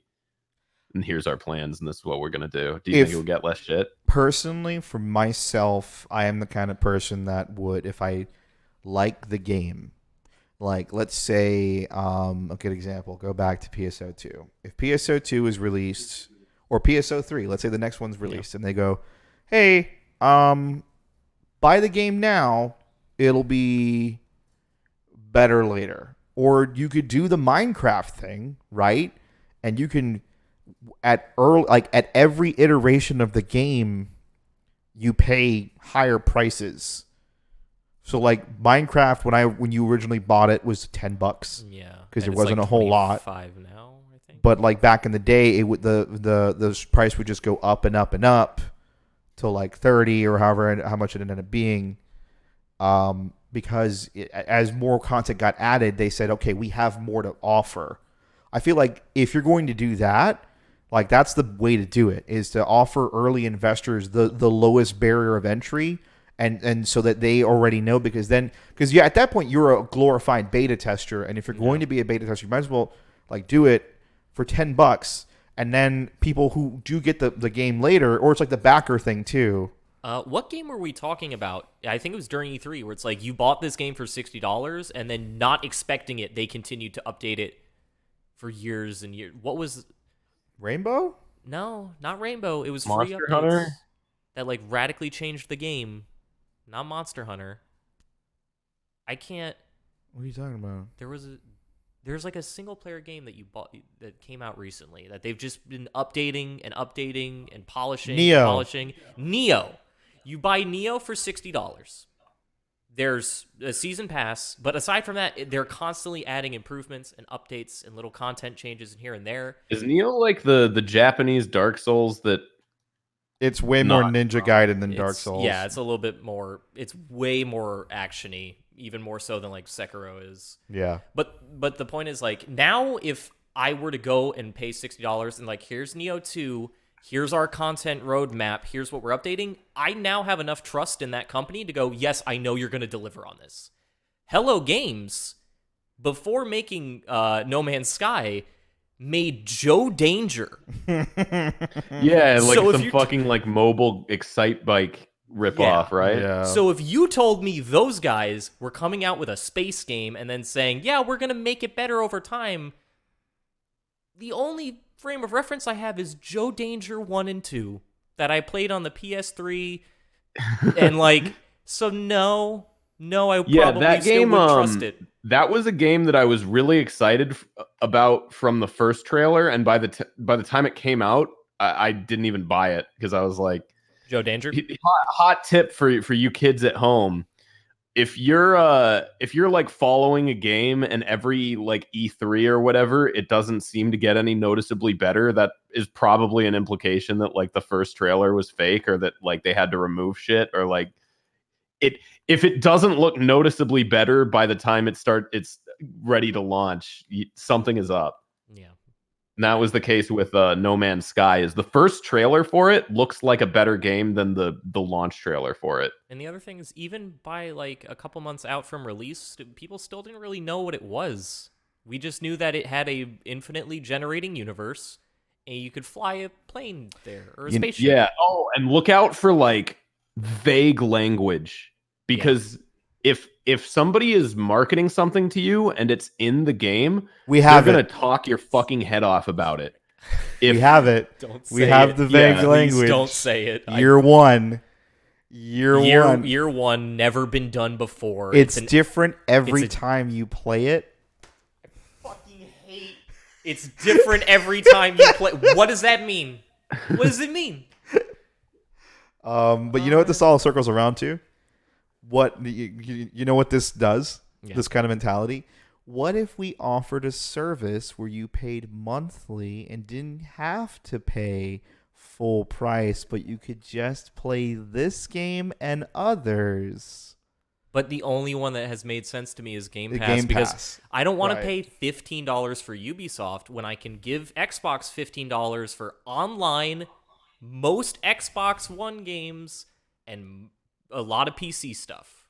You know, it'd be wild to me. That plan works for me until everyone is doing it, and then it's Right. like, no, I'm going to pick and choose, and then it's like, yeah, you're basically paying for cable again. You know, what'd Yeah. be wild to me is if something like that happened, where it's like, okay, hey, Steam has a subscription model based on every developer that's out. you could pay this amount of money a month to have your Capcom, Ubisoft, and Square Enix titles that you can just download. Oh, if I could pay for like just fighting it, if I had like the Arc Do System. you honestly think like games are gonna start going the way of like Spotify? Is that what this is? So well, I mean, it's sort of like the logical progression of where games as a service comes from, right? So now every game has some kind of service like model to it. The best way to then sell that experience to someone without them feeling like they're losing out would be then to attach it to a fucking like subscription. Because I'll tell you what, I wasn't gonna play Anthem for $60, but you bet your ass I put $15 down to try it out, because that's exactly the mentality that they want you to do to go into these games. Is okay, you won't make the jump, but if I get you to sit and pay at least $15 for the first month and you like the game, there's a very large chance that there are other games that you like from this developer or this publisher that's coming out that you want to play that are going to be here. So the thing is, unlike stuff like Netflix and that sort of thing, games don't get released that often. No, true. So it makes sense to have one that does a bunch of companies, but it doesn't make sense to buy the Ubisoft pass because Ubisoft isn't pumping out like a game every month. Right. Every 4 months maybe. But right. Like, so the thing is that what ends up I would happening. rather the games just be priced accordingly to what. Sure, but and there's no way for us to really. But like value that. The biggest people who can do that would be someone like the big three. So, or just publishers Maybe. in general. So Activision can totally like get away with a Ubisoft. subscription model. Yeah. They do. Activision has enough properties where they can totally get away with a subscription model, and Call of Duty on a sub model would probably fucking make gangbusters. Like, honestly. Because of the fact that you're not going to spend $60 in the next Call of Duty, but motherfucker, you'll pay $15 to give it a shot. And you'll forget. Because guess what? I wouldn't forget. Sekiro's on that same fucking thing. I would not forget. And if you stop paying, you don't get to play Sekiro anymore. Then you have to buy Sekiro. Yeah, but once I mean, you play it that's the kind first of time, the sort of thing about it, though, is like, are you fine with just not owning things anymore? Me, I still buy physical games, so no. I buy everything digitally. I'm I've fine. come to accept that that's maybe like we're kind of being the equivalent of like the like 50-year-old guy that doesn't have the internet because, he doesn't want the government looking at you through that thing. Yeah. But like, I don't know, man. There's so many games that like a license has expired and the game just like doesn't exist anymore. Hey guys, like, want to play some Telltale games? Yeah, some very compelling and existing currently Telltale You can games. definitely go out and. There was that month Alan Wake had to get pulled off his Steam library because of You know what the game is? How many times has Deadpool been pulled, brought back, pulled, Oh my god. disappeared into the ether? I would love to buy Marvel vs. Capcom 2 on my PlayStation 3. Reshi has the one. What is Fuck all of it. He goes, you want to play Scott Pilgrim versus the World? that one? Never came back. But Never also, came back. Marvel vs. Capcom 2 HD never came back. You know what? Yeah, if I actually Ubisoft, have with the Scott only way Pilgrim that on it, I wonder if that thing's actually like worth something I now. also have Scott Pilgrim ready to go should the need arise. I But kind of want to play Scott Pilgrim. Actually, it's pretty good. I love Scott Pilgrim. I Soundtrack's really love good. that fucking game. I played this shit. Yeah, it was such a fucking good game. It was like a Golden Axe or Castle Crashers Yeah. or something, which they don't make that kind of game nearly enough, honestly. Fun little beat 'em up. There's a lot coming out though. Battletoads is well, I don't really like the way Battletoads looks, but what is it? Streets of Rage 4, I also don't like the way Yeah, that Streets I'm of Rage actually kind of looks. excited for. the Takedown. There's a couple, but no, not too many. Here's how you get me to pay for your Ubisoft subscription. Hey, Scott Pilgrim's coming back. Well, fuck. It's only exclusive. But then you play through it the one time and you cancel it. Yeah. That's the I thing. guess. Because if you had enough games coming out, you would never have to cancel it. I Because there's always actually- be value there. I paid the fuck out of. I played the fuck out of Scott Pilgrim versus the World. I love that game. Would you play it for 2 months Yeah, I did. I played it for a year. straight? Yeah, I was waiting for the co-op update. I Damn. love that game. That Oh, game was well. great. Then they got one. Yeah, they got one. And then you'll forget to cancel it. And then I always do. I bought Anthem. You did. Because I forgot to They fucking got cancel you. it. They They got tricked me you. super hard. Those fucking people. I fucking forgot to cancel my... But it's not my fucking fault suck. because you walked with me and you saw, like, they just... So... The EA process for canceling Prime Access has this really awful problem that I tried to like get a video of.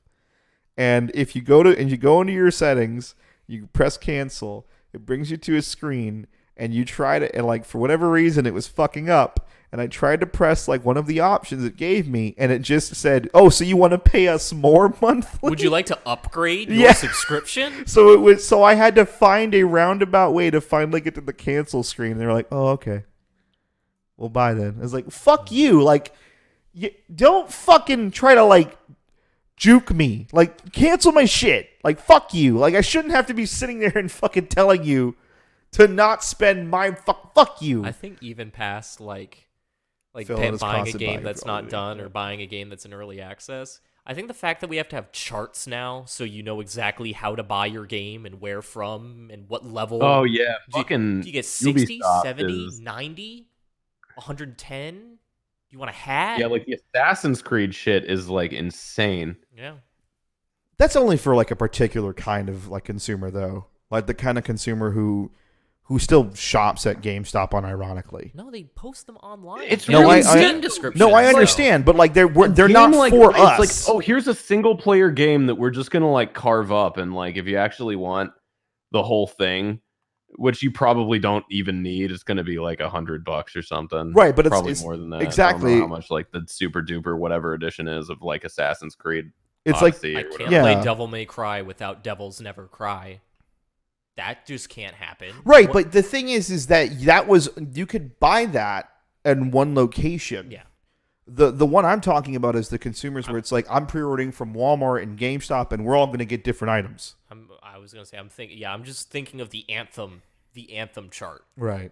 And it's a matter of like if I am so deep into this stuff and then I look at that and get a headache still, like I feel like Yeah, how is like the guy that buys like 2 games a year gonna like deal with that, you know? yeah, I just buy FIFA and Call of Duty. That's it. But in a way, those guys are almost like the biggest suckers of all, like the FIFA guys. I had a coworker. I sat him down. I'm like, please explain to me what Ultimate Team is. Is it a gotcha game for football men? And it is, but it's not. And the cards change, and they don't carry over between games, which is something I didn't That's know. the biggest thing, like with the microtransaction stuff, especially on a game like Halo or Call of Duty, where it's like they had microtransactions in a Halo 5, and Halo 5 is a game that ends on a cliffhanger. It's like, you're gonna make a Halo 6. Why would I spend fucking money on like costumes for my Halo guy that I'm gonna fucking lose? Listen, I if you buy don't colors want- in fighting games. I can't say much on that. Yeah, But- if you don't want to deal with my surprise mechanics, then you don't deserve the rest of my game. Good you don't- lord, yeah, they're very ethical. People love them. Mystery People money like to buys. be Someone- surprised. Gamers are so happy when we charge them money. When I get In Ronaldo, They my say, heart "Wowie, flutters. it's like a Kinder egg." Shut up. Antonio Lawyerman sat there in a court in a rule of law in the American country of the USA, and the man said, "Yes, it's a loot box, but it's a big surprise, which makes it ethical." Because No, we no, bamboozled they the straight kids. up, they straight up, they said we take issue with the phrase loot box. They're we call them surprised. They're Price bamboozle mechanics. buys, okay? Let's not. Whoops! All loot boxes. Oh man. Whoops! All skins. It's for an audience that's like notorious for was not British? being able to Oh, fuck, I didn't know that. like, It was a British when they're having I thought it was fun here. and when they're like psychologically addicted to something. Like even gamers are smart enough to know like, hey, these fucking like these like gambling mechanics in video games ain't fucking cool. I guess because you're going after their wallets and not their time. They don't really realize it, but Yeah. I don't know, man. It's all. Listen, fucking I dumb. need my JPEG photographs of famous footballers, okay? And don't you try to take that away from me. I got a gold one, which changes something, I think. I think it leads back into a conversation that Lyle and I always can perpetually have every single year, and that's, are people just really bad at picking up on whether or not games are good anymore? And here, Like, because we had this argument about, I think during a Soul Calibur stream where we were like, yes. no, I said no, I 100% think that games are bad and you can be misinformed and will just play a bad game and not know better. Like, if you don't inform yourself, there is a point in which you will just consume product and move on to the next product. I don't even think it's an information thing. I think you just need to be able to discern when you're stuck in a Skinner box and when you're like actually having fun. Yeah, but you know how you do that? By having more information. by knowing there's better, it's greener on the other side. And I do need to clarify my stance just on that. fucking here's the advice I always give: play Cookie Clicker and see how quickly your stupid lizard brain like claws into something that you know isn't even fun, and then just apply that to like any game that you're playing. And I do need to and clarify, see if you quote unquote like it for the same reason. When I was saying like it's okay as long as people are having fun. The stance I was taking is not when the practices in the game are predatory or like disgusting. I specifically meant like because I really really like playing bad games. Like I love it. It's one of my favorite things. Yeah. None of those games have tried to take my money or convert me into a gambler. Some of them have. Some of them definitely have. And this is coming from someone who actually has played gacha games in the past, and I get that dopamine crack feeling out of opening mystery buys. But like that I just wanted to clear that up. If it's a shitty practices or you're being put in a Skinner box is a really good way of I mean, it could be shitty. Like, I mean, I don't think that Destiny, for example, is super like predatory or unethical. It's just a game that's like the same chore over and over and over again. Yeah. Like that's a game that I think if you boiled it down to its components is not very fun, and people just kind of keep playing it because they're like Skinner boxed in it. Same with like Call of Duty. Once they started adding like something as simple as like the level up system, like way back in like Modern Warfare, like I think a lot of people stuck with that franchise because of the Skinner box aspect to it, not really because like they enjoyed playing it. Right, it was more about I want to unlock the golden gun, or I want to see the number of prestige tick up. Well, I never understood prestige. Like I think I owned Black Ops. I was like the only Call of Duty I ever actively played, and I hit max level, and all my friends were like, "Why aren't you prestiging?" I'm like, "Because I'm gonna lose all the stuff I unlocked. Why would I get rid of that?" I'm like, no, because you can get special skins when you do that. I'm like, I don't care. That's dumb. The system that they implemented now, where it's like, okay, now you can bring over a gun that you really like and really use all the time when you prestige, and you can just do that every single level of prestige, like until you can just max it out and just not have to worry about losing anything. Well, what happens when you prestige?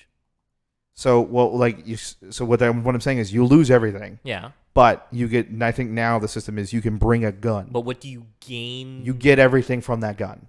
So if you have a gun, like everyone has one gun. Like you play Call of Duty, there's one gun you use. Yes. There's almost one, and you can bring that gun. Yes. That gun, you can bring all the attachments with that gun. Okay.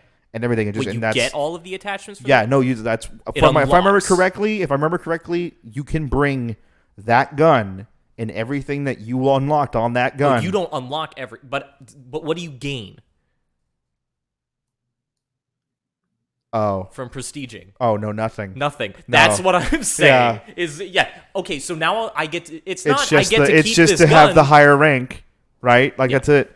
It's not I get to keep this gun. It's I get to throw everything else away for one higher number and a new icon. Well, okay, so it's, I mean, I guess it would be in the same vein as like the Paragon system. Well, no, because in Paragon for Diablo, you get more skill points. So I don't know. I get prestige is just stupid.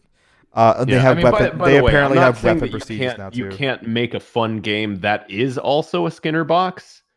I'm just saying it's good to be aware when you're playing a Skinner box and when you're actually having fun. I think in a way roguelikes are kind of like that, where it's like, yeah, you start over from the beginning. You lose all of your progress, but you're still like gaining knowledge of the game. Like you might still be, I don't know. I feel like that's like the closest I can Yeah, think I mean, of doing the roguelikes are same. kind of a different animal because the Yeah. whole thing with roguelikes is that like that's almost more like a slot machine kind of thing Yeah.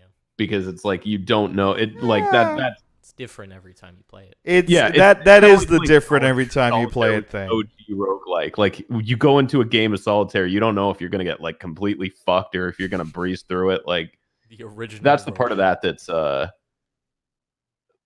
that's interesting. Well, That's a the thing- different thing. The thing with I'm like talking about, like watching the number tick up and like getting like the little like dopamine hits of I mean they're both kind of like different things, but right.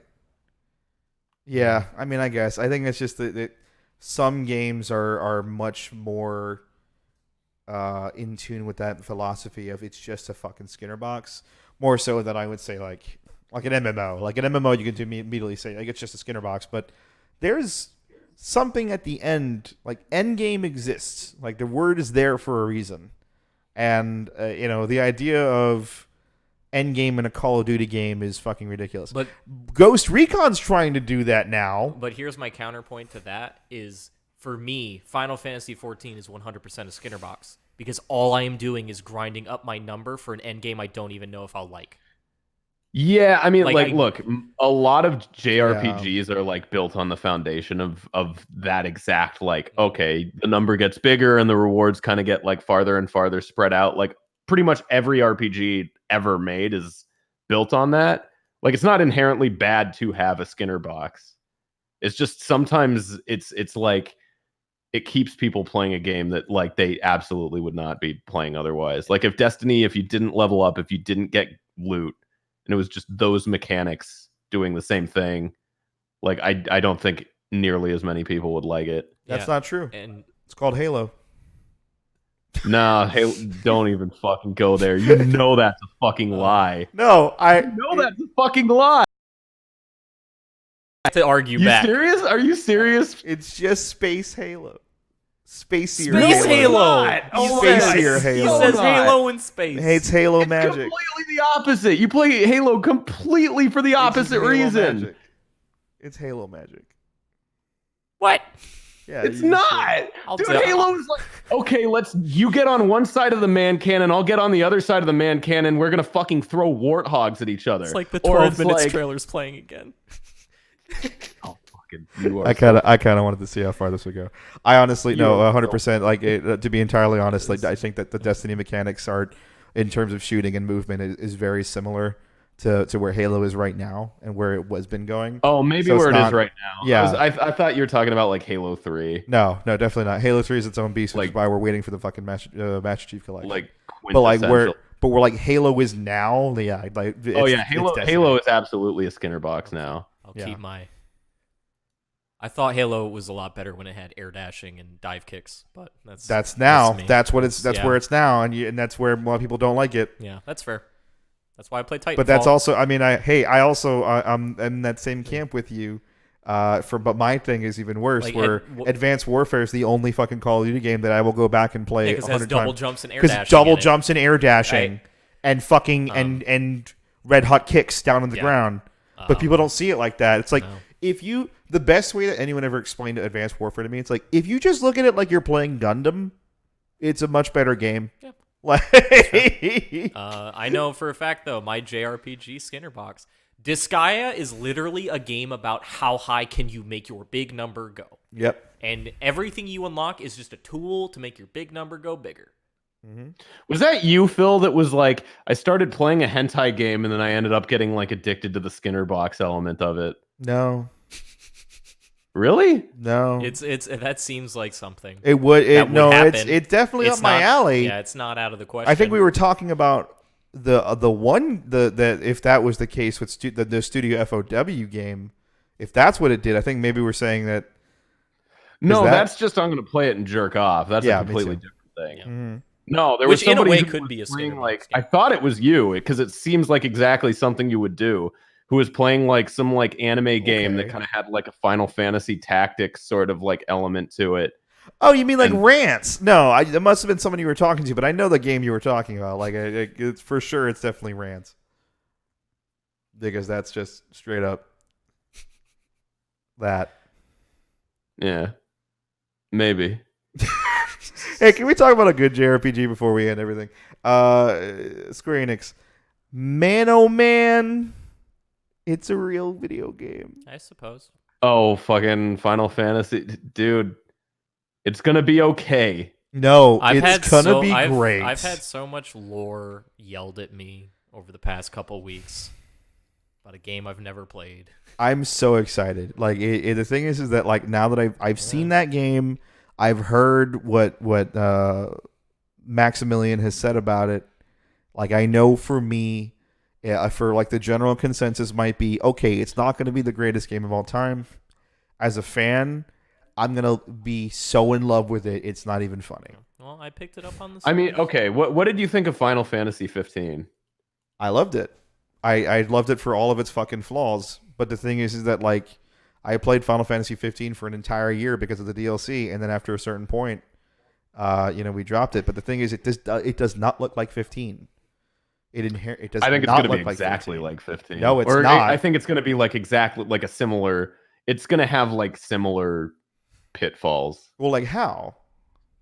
I think that it's going to be a lot of like odds and ends and like remnants of different builds, and like all of Square Enix's shit is kind of like that. No, now. I don't see that here. I think that if you were to show me that same game, like because this is so we give FF7 a lot of shit. Unlike FF7, 15 was on the radar for years. We saw different versions of 15 every single fucking year at E3. Yeah, they haven't literally seen just like scrapped the whole game and started over like a year ago or something, didn't they? Okay, so that's like hearsay for what many people are saying. There's definitely a lot of work that got thrown out, but essentially they turn around. But I mean, and that's kind of how it goes with all their shit, right? It's how it went with Kingdom Hearts. It's how it went with 15. Like there's blatant like vestigial parts in both of those games. I'm pretty sure 7 would be the same way. So here's with 15, you're probably going to be happy with 7. If you're one of those people that's like, I was expecting so much more than this, and it's so sloppy and this and that and the other, you're probably not going to like 7. Motherfucker, listen, you don't know. You don't know. You don't get to say. All right? I guess I don't know, but that's what my expectations are at, and I think with those expectations, I'll probably think it's fine. I thought Kingdom Hearts 3 was fine. Right, but the thing is that there's an inherent difference between how 15 was handled and how 7 was handled. See, the thing with 15 was the way it was because Luminous Engine was a fucking shit show. So every single piece of thing that's happened over the course of the past 10 years for Square Enix has been because on the fucking side they've been trying to create an engine that just doesn't work. And they straight up dropped that fucking engine, deleted the studio, and got a fucking $36 million loss off of that, and said, we're going to eat that fucking loss. Oh, so the game's made on a budget then? Right. It's made on a fucking budget. We're going to eat that fucking loss and then move on. The difference between that and this is that, yeah, we heard about the CyberConnect 2 drama, but we heard about that 4 years ago. So this game has been in development since then, and everything I've seen of the game looks nothing like 15 in the sense of like where 15, I was unsure how that game even played. And Final Fantasy 7, I know exactly how that game's going to play, and it looks fantastic. Like it looks fine. The battle engine looks amazing. The graphics look fucking fantastic. The party banter apparently is on point. The fact that Cloud is as a smarmy fucking asshole is exactly what I wanted from FF7. Yeah. That's all I needed. I'm going to play it, but as someone who doesn't have all these fond feelings for me, the biggest like concern is like I'm not gonna get the end of this story for probably another decade. You know what? I'm fine with that. You're fine with that. Yeah. But new people, I don't know if they're going to be fine with that. But the thing is, it's not really made for new people. I can already tell you right now. What do you mean, you people? Not you, new. Oh, okay. Yeah. But yes, you people. Yeah, you people. But the thing is I don't... Yes, on a company level, it's there to make money and definitely to invite new fans into it and to have a whole thing about it. I think the problem is that we already made the every single fan knew when that shit was dropped, there was no way a game as large as Final Fantasy VII was going to be anything more than several games being made over a decade. Because the problem is, listen, Final Fantasy VII, and you're more than several games made over the course of a decade to me. That's right. Are you? I have to pee. I'll be right back. Okay, you do that. Because listen, in Final Fantasy VII, there's an entire section that you can just not do, where you're underwater, and you fight super bosses underwater. Yeah. You have a submarine. Like there's whole ass sections that are just in the game. Yeah. That aren't even anywhere near the canon. Vincent and Yuffie, technically not canon. Yeah. Until fucking right after the fact. Again, but the thing is, it's just, and we weapons, me, you Reshi, and I weapons. have talked ad nauseum about this. Right. It is, if they have, gonna be fine. It's not gonna revolutionize. It's not gonna take the place of the old one. I don't need it to revolutionize anything. I need it to do what Resident Evil 2 did. I need it to Resi come 2 out. remake. Yeah, first of all, I need it to come out. I need it to come out like with 2 to 3 years between it. Which I think is totally going to be possible. Hopefully. It's only going to be possible. But I think they don't do that, Square Enix. But I listen. That's what I'm saying. They did though. But they didn't. 13 from 13.2 to 13.3 was in the span of like 6 years, and those were all whole ass games. Shit, you're right. 13 I don't know. is Like, probably look, the most Phil, consistent I they've hope ever you're been. right. Yes, I do. I really do. I think I'll be fine either way. I think somebody with your mentality might not be if it's not what you hope it is. Look, it doesn't. The thing is that it doesn't really need to.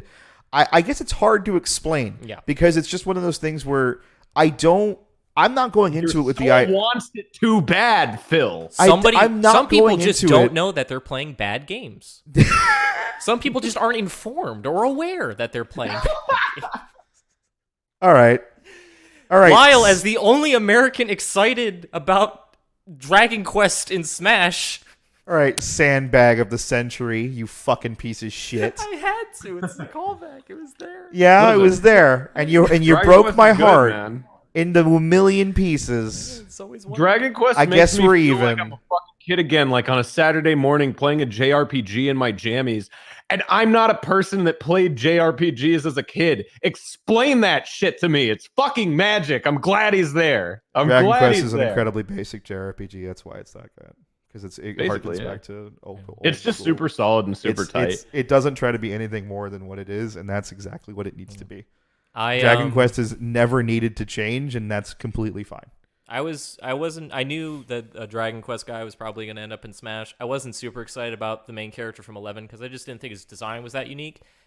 And it turns out I don't have to play as that one. So now I'm excited. Yeah, for no, him. I'm probably gonna play as the one from 8. I'll play as the original, probably. The OG. Yeah, the OG Dragon or the Dragon Quest 3 guy. The I guess. idea that the Switch I guess version- the OG guy is the dude with like the horns, right? Yeah.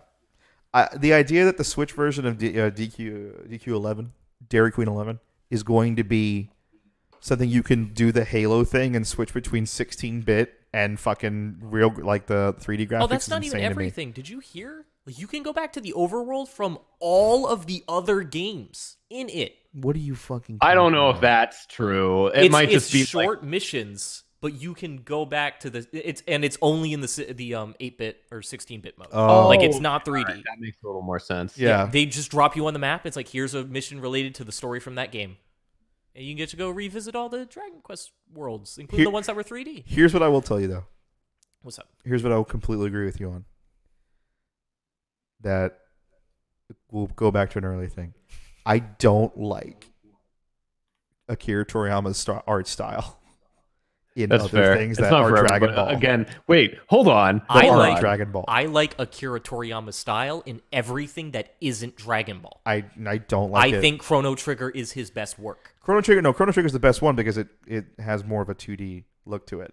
In full 3D, I think that they would have to make it look like I think his style is definitely just not something that just like really translates super well into 3D form. To a JRPG? Well, just 3D, just like full on 3D. I just don't see, because I think all his characters look the fucking same.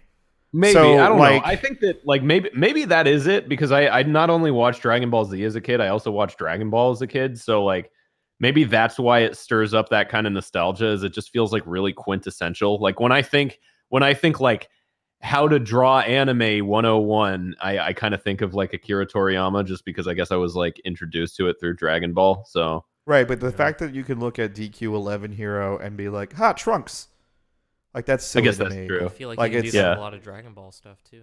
That's No, that's what I'm saying though. Is that like, that is maybe why it like passes through like a certain like bullshit nerve in my like highly nostalgic mind that sure, it maybe shouldn't. sure, but it is something where it's like it's super hard noticeable. Where like in like DQ8, it wasn't as bad because we're back. In 8, it wasn't as bad when like the main character's not something that was like, okay, well, he kind of looks like every protagonist he's ever made, but at least he still looks I don't like the original. 11 protagonist as much as the 8 one. Yeah, the Luminary A1 just was looks good. like a fuck like Trunks, like he's a Trunks cosplayer, like Yeah. straight up. And it's like it to me, it's hard to disconnect from that kind of shit. Where it's like Chrono. What's going I mean, on? the mixer isn't. Try again. Oh god damn it! I can hear Chrono's- you. Yeah, were you hearing us when we're like going in and out? That's the thing, is that we keep hearing our system go. in Yeah, I and did hear a little like thing Yeah. go. out. Chrono's a fantastic. Oh, whoa! I need you to keep talking. It's there's no way you can possibly do this kind of stuff, and for me to not notice it when it's such a change. You need to notice it. That's what helps. Yes. Anyways, fuck. I don't know. It's fine. It's like it's hard to quantify what makes it great, but if you play it, you'll just be like, oh, okay, it's just solid. Sure. Yeah. I maybe I'll try Dragon Quest 11 at some point in my life, because I tried 8, could not get into 8. I think 8 is a little I'd say too 11 old school is for me. probably easier to get into than 8. For sure, it definitely looks like it, because I think with 8, like, you know what it was too, is that the medium I was playing it in, because I picked up 8, for my 3DS when I still had one. And I don't know. like mobile gaming. I just do not. Yeah, no, I don't either. I love that game, and I didn't buy it on the 3DS. I had the chance to play to install FF7 on my phone, and apparently it runs really well. And I was like, nope, not even gonna Why fucking would bother. you? Like, What 'cause what it's- opportunity do you have to game on your mobile device? Well, there was like a span of time where I actually did travel for a little bit, but like that was a year, and then money just didn't happen anymore. Struggle. You know. Yeah. Nintendo, I guess. Nintendo If Astral I- Chain. It's a platinum game. It's a puppet game. I'll probably be bad at it. God, it looks so fucking Puppet good, character. Yeah, that looks fun. What about this Secret of Mana like collection with the? though. I'm glad with that the it's coming. It's Mystery out. of Mana. I never fucking played those games, so I have like zero input on that. Well, we'll move on. I never played them either. I played Final Fantasy Adventure when it was called that, and not Legend of Mana or whatever, Secret of Mana, when I was a young boy, and but I didn't like it because I thought it was a hand me down from my fucking Scottish side of the family that looked down on me because I'm brown. Okay. That kind of seems like an unfair thing to hold against Square Enix, but I won't Absolutely. stop you. Absolutely. I guess. That's all. But you do. unfortunately, it's just totally it's- valid.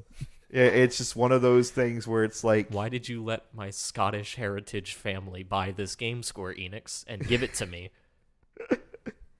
oh man, I would love to try them out. I know that with the Switch here and everything, we could totally buy it, but like a part of me is just like, no, I'm good. I think there's just too many fucking games.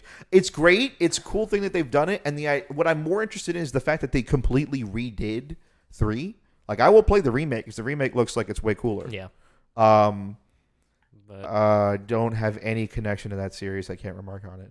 I'm actually kind of sort of excited for the fuck, what's it called? Tales of whatever. The new Tales game Tales looks of Arise. fantastic. Fuck. Yeah. Oof. Yeah, it looks pretty cool. I don't know, those games, like, I didn't buy it. Like, I'm kind of weird where if there's like one mechanic that seems really annoying in a game, I won't buy it. So the last one, it was like, and you can fuse together. I'm like, no, I'm out. I don't want to do that. Yeah, Zestiria is not great. Berseria is way fucking cooler. Which You takes liked place. Persona, Yeah, I like though, I liked the one with Troy Baker in it. Oh, that's Vesperia. Vesperia. Yeah, I like that one. My list is Abyss is at the top every single day. Abyss is just so fucking good on every level. Vesperia right underneath that, and then Tales of Grace's F, and then probably Berseria underneath it, and then everything else I don't give a shit about. Fuck you, Lloyd. Yeah, no, With your Symphonia. 2 L's. Symphonia did not age well. Anyone who fucking like plays Symphonia unironically nowadays and goes, "It's really good," no, fuck off. Yeah. It did not age well. I had a friend that got super into Symphonia back in the day and tried to get me into it, and I didn't like it. And then I tried playing it like again more recently, and I still didn't like it. No, Spaghetto's right. Grace's F does have the best combat out of every Tales game, but it also has one of the worst stories. So Does anyone play JRPGs for the combat? Because I feel like that's not really hell the best place yeah. to get it. No, fuck yeah, it is. What are you talking about? Those are like action RPGs. Right. So it definitely... Kind of, sorta, but they're still sorta. like if you couldn't just throw that into like an action game and be like, it's a good game. Like it's not. No.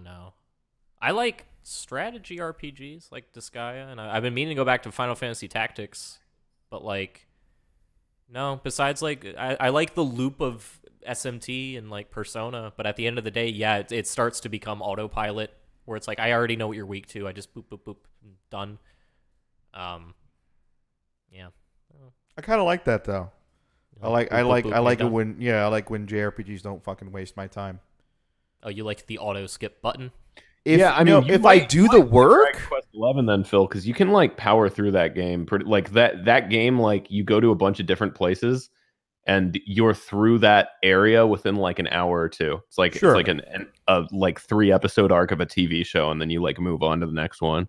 I'm definitely probably gonna try it out when it comes out on Switch. well, what I was saying was like, so the pacing in Persona 5 is probably the best example of what I mean by like, I'm okay with how that game's combat works pacing wise, because the first couple of battles in the dungeon are going to be, oh fuck, I don't know these enemies or the types and what's going on, and then it's the experimentation, and then you have fun with that, and then obviously since those dungeons last a certain amount of time, you don't want to fucking sit there and waste your time going through every menu. So the idea that there's a button that I can just press and go, hey, you know this thing's weakness, just hit it.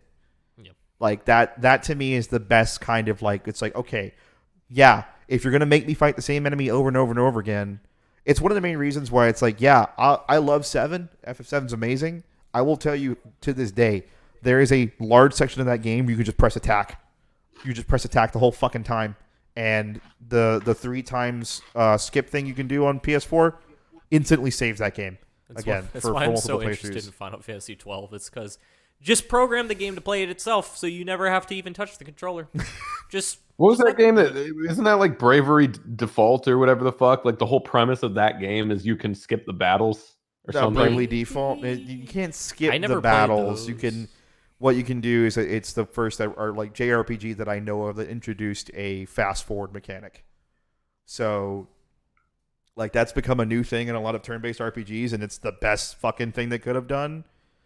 Because if you're gonna have random battles, I might as well be able to barrel right. I know I'm gonna barrel right through this. I might as well be able to do it in record time, so that I Yeah. can get to the fun in part of the fucking Earthbound, game. you just walk up to a thing and it dies if it's under level or level lower than you. Yeah, so that's great. Earthbound invented it. Good. I don't care.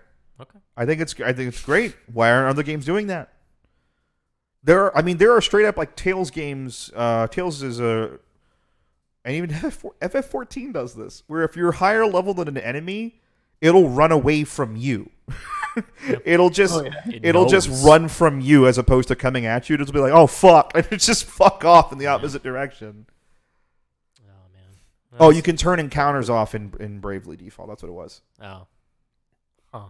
You can just walk through a dungeon with no Let's see. fights. Was there anything else anybody thought was like notable? Banjo about- is cool. Banjo, yay. Everyone, Oh yeah, Banjo and Smash, sure. every Smash person who wanted the Japanese side of the market got Luminary and all Dragon Quest Heroes.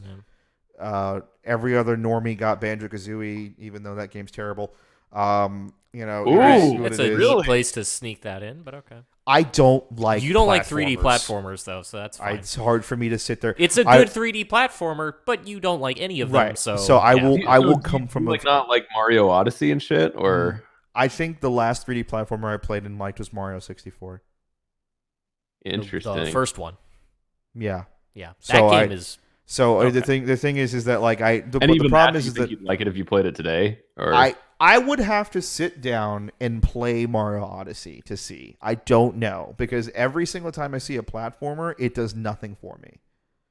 Like I look at it and I'm like, I don't. I mean, if there's none of this is. I need fun movement, which Odyssey probably has some Right. of the most fun movement. Right. And A Hat in Time, I think, also did, but I never played that. Right, But- and when we played A Hat in Time at Lyle's house like 2 years ago, I was like, yeah, this is okay, but I wouldn't play it myself, right? Like it's not something that I'd look at and go. So, with that being said, Banjo-Kazooie is still fucking boring. Because I don't Wow. I don't like collectathons. I don't like the fucking. I don't like all that shit that we give people. But the for number fucking, goes up, Phil. Yeah, but all that shit we give people for, or the Assassin's Creed, we're like, oh, go find the fucking bird feather. It's a whole fucking game around it. All Okay, right, no, but all right, Banjo's okay. a bear I'll with a break it down. bird in his bag. The point of something like a collectathon is you make a level with like multiple paths that the player can kind of complete like different objectives if they want to. Like what? So, huh? What different objective other than get the thing? I'm saying like you go into a level, right? And there's like fucking, I don't know, 20 jiggy, 10 jiggies, whatever number of jiggies there are on the level. You only got to get like 5 of them.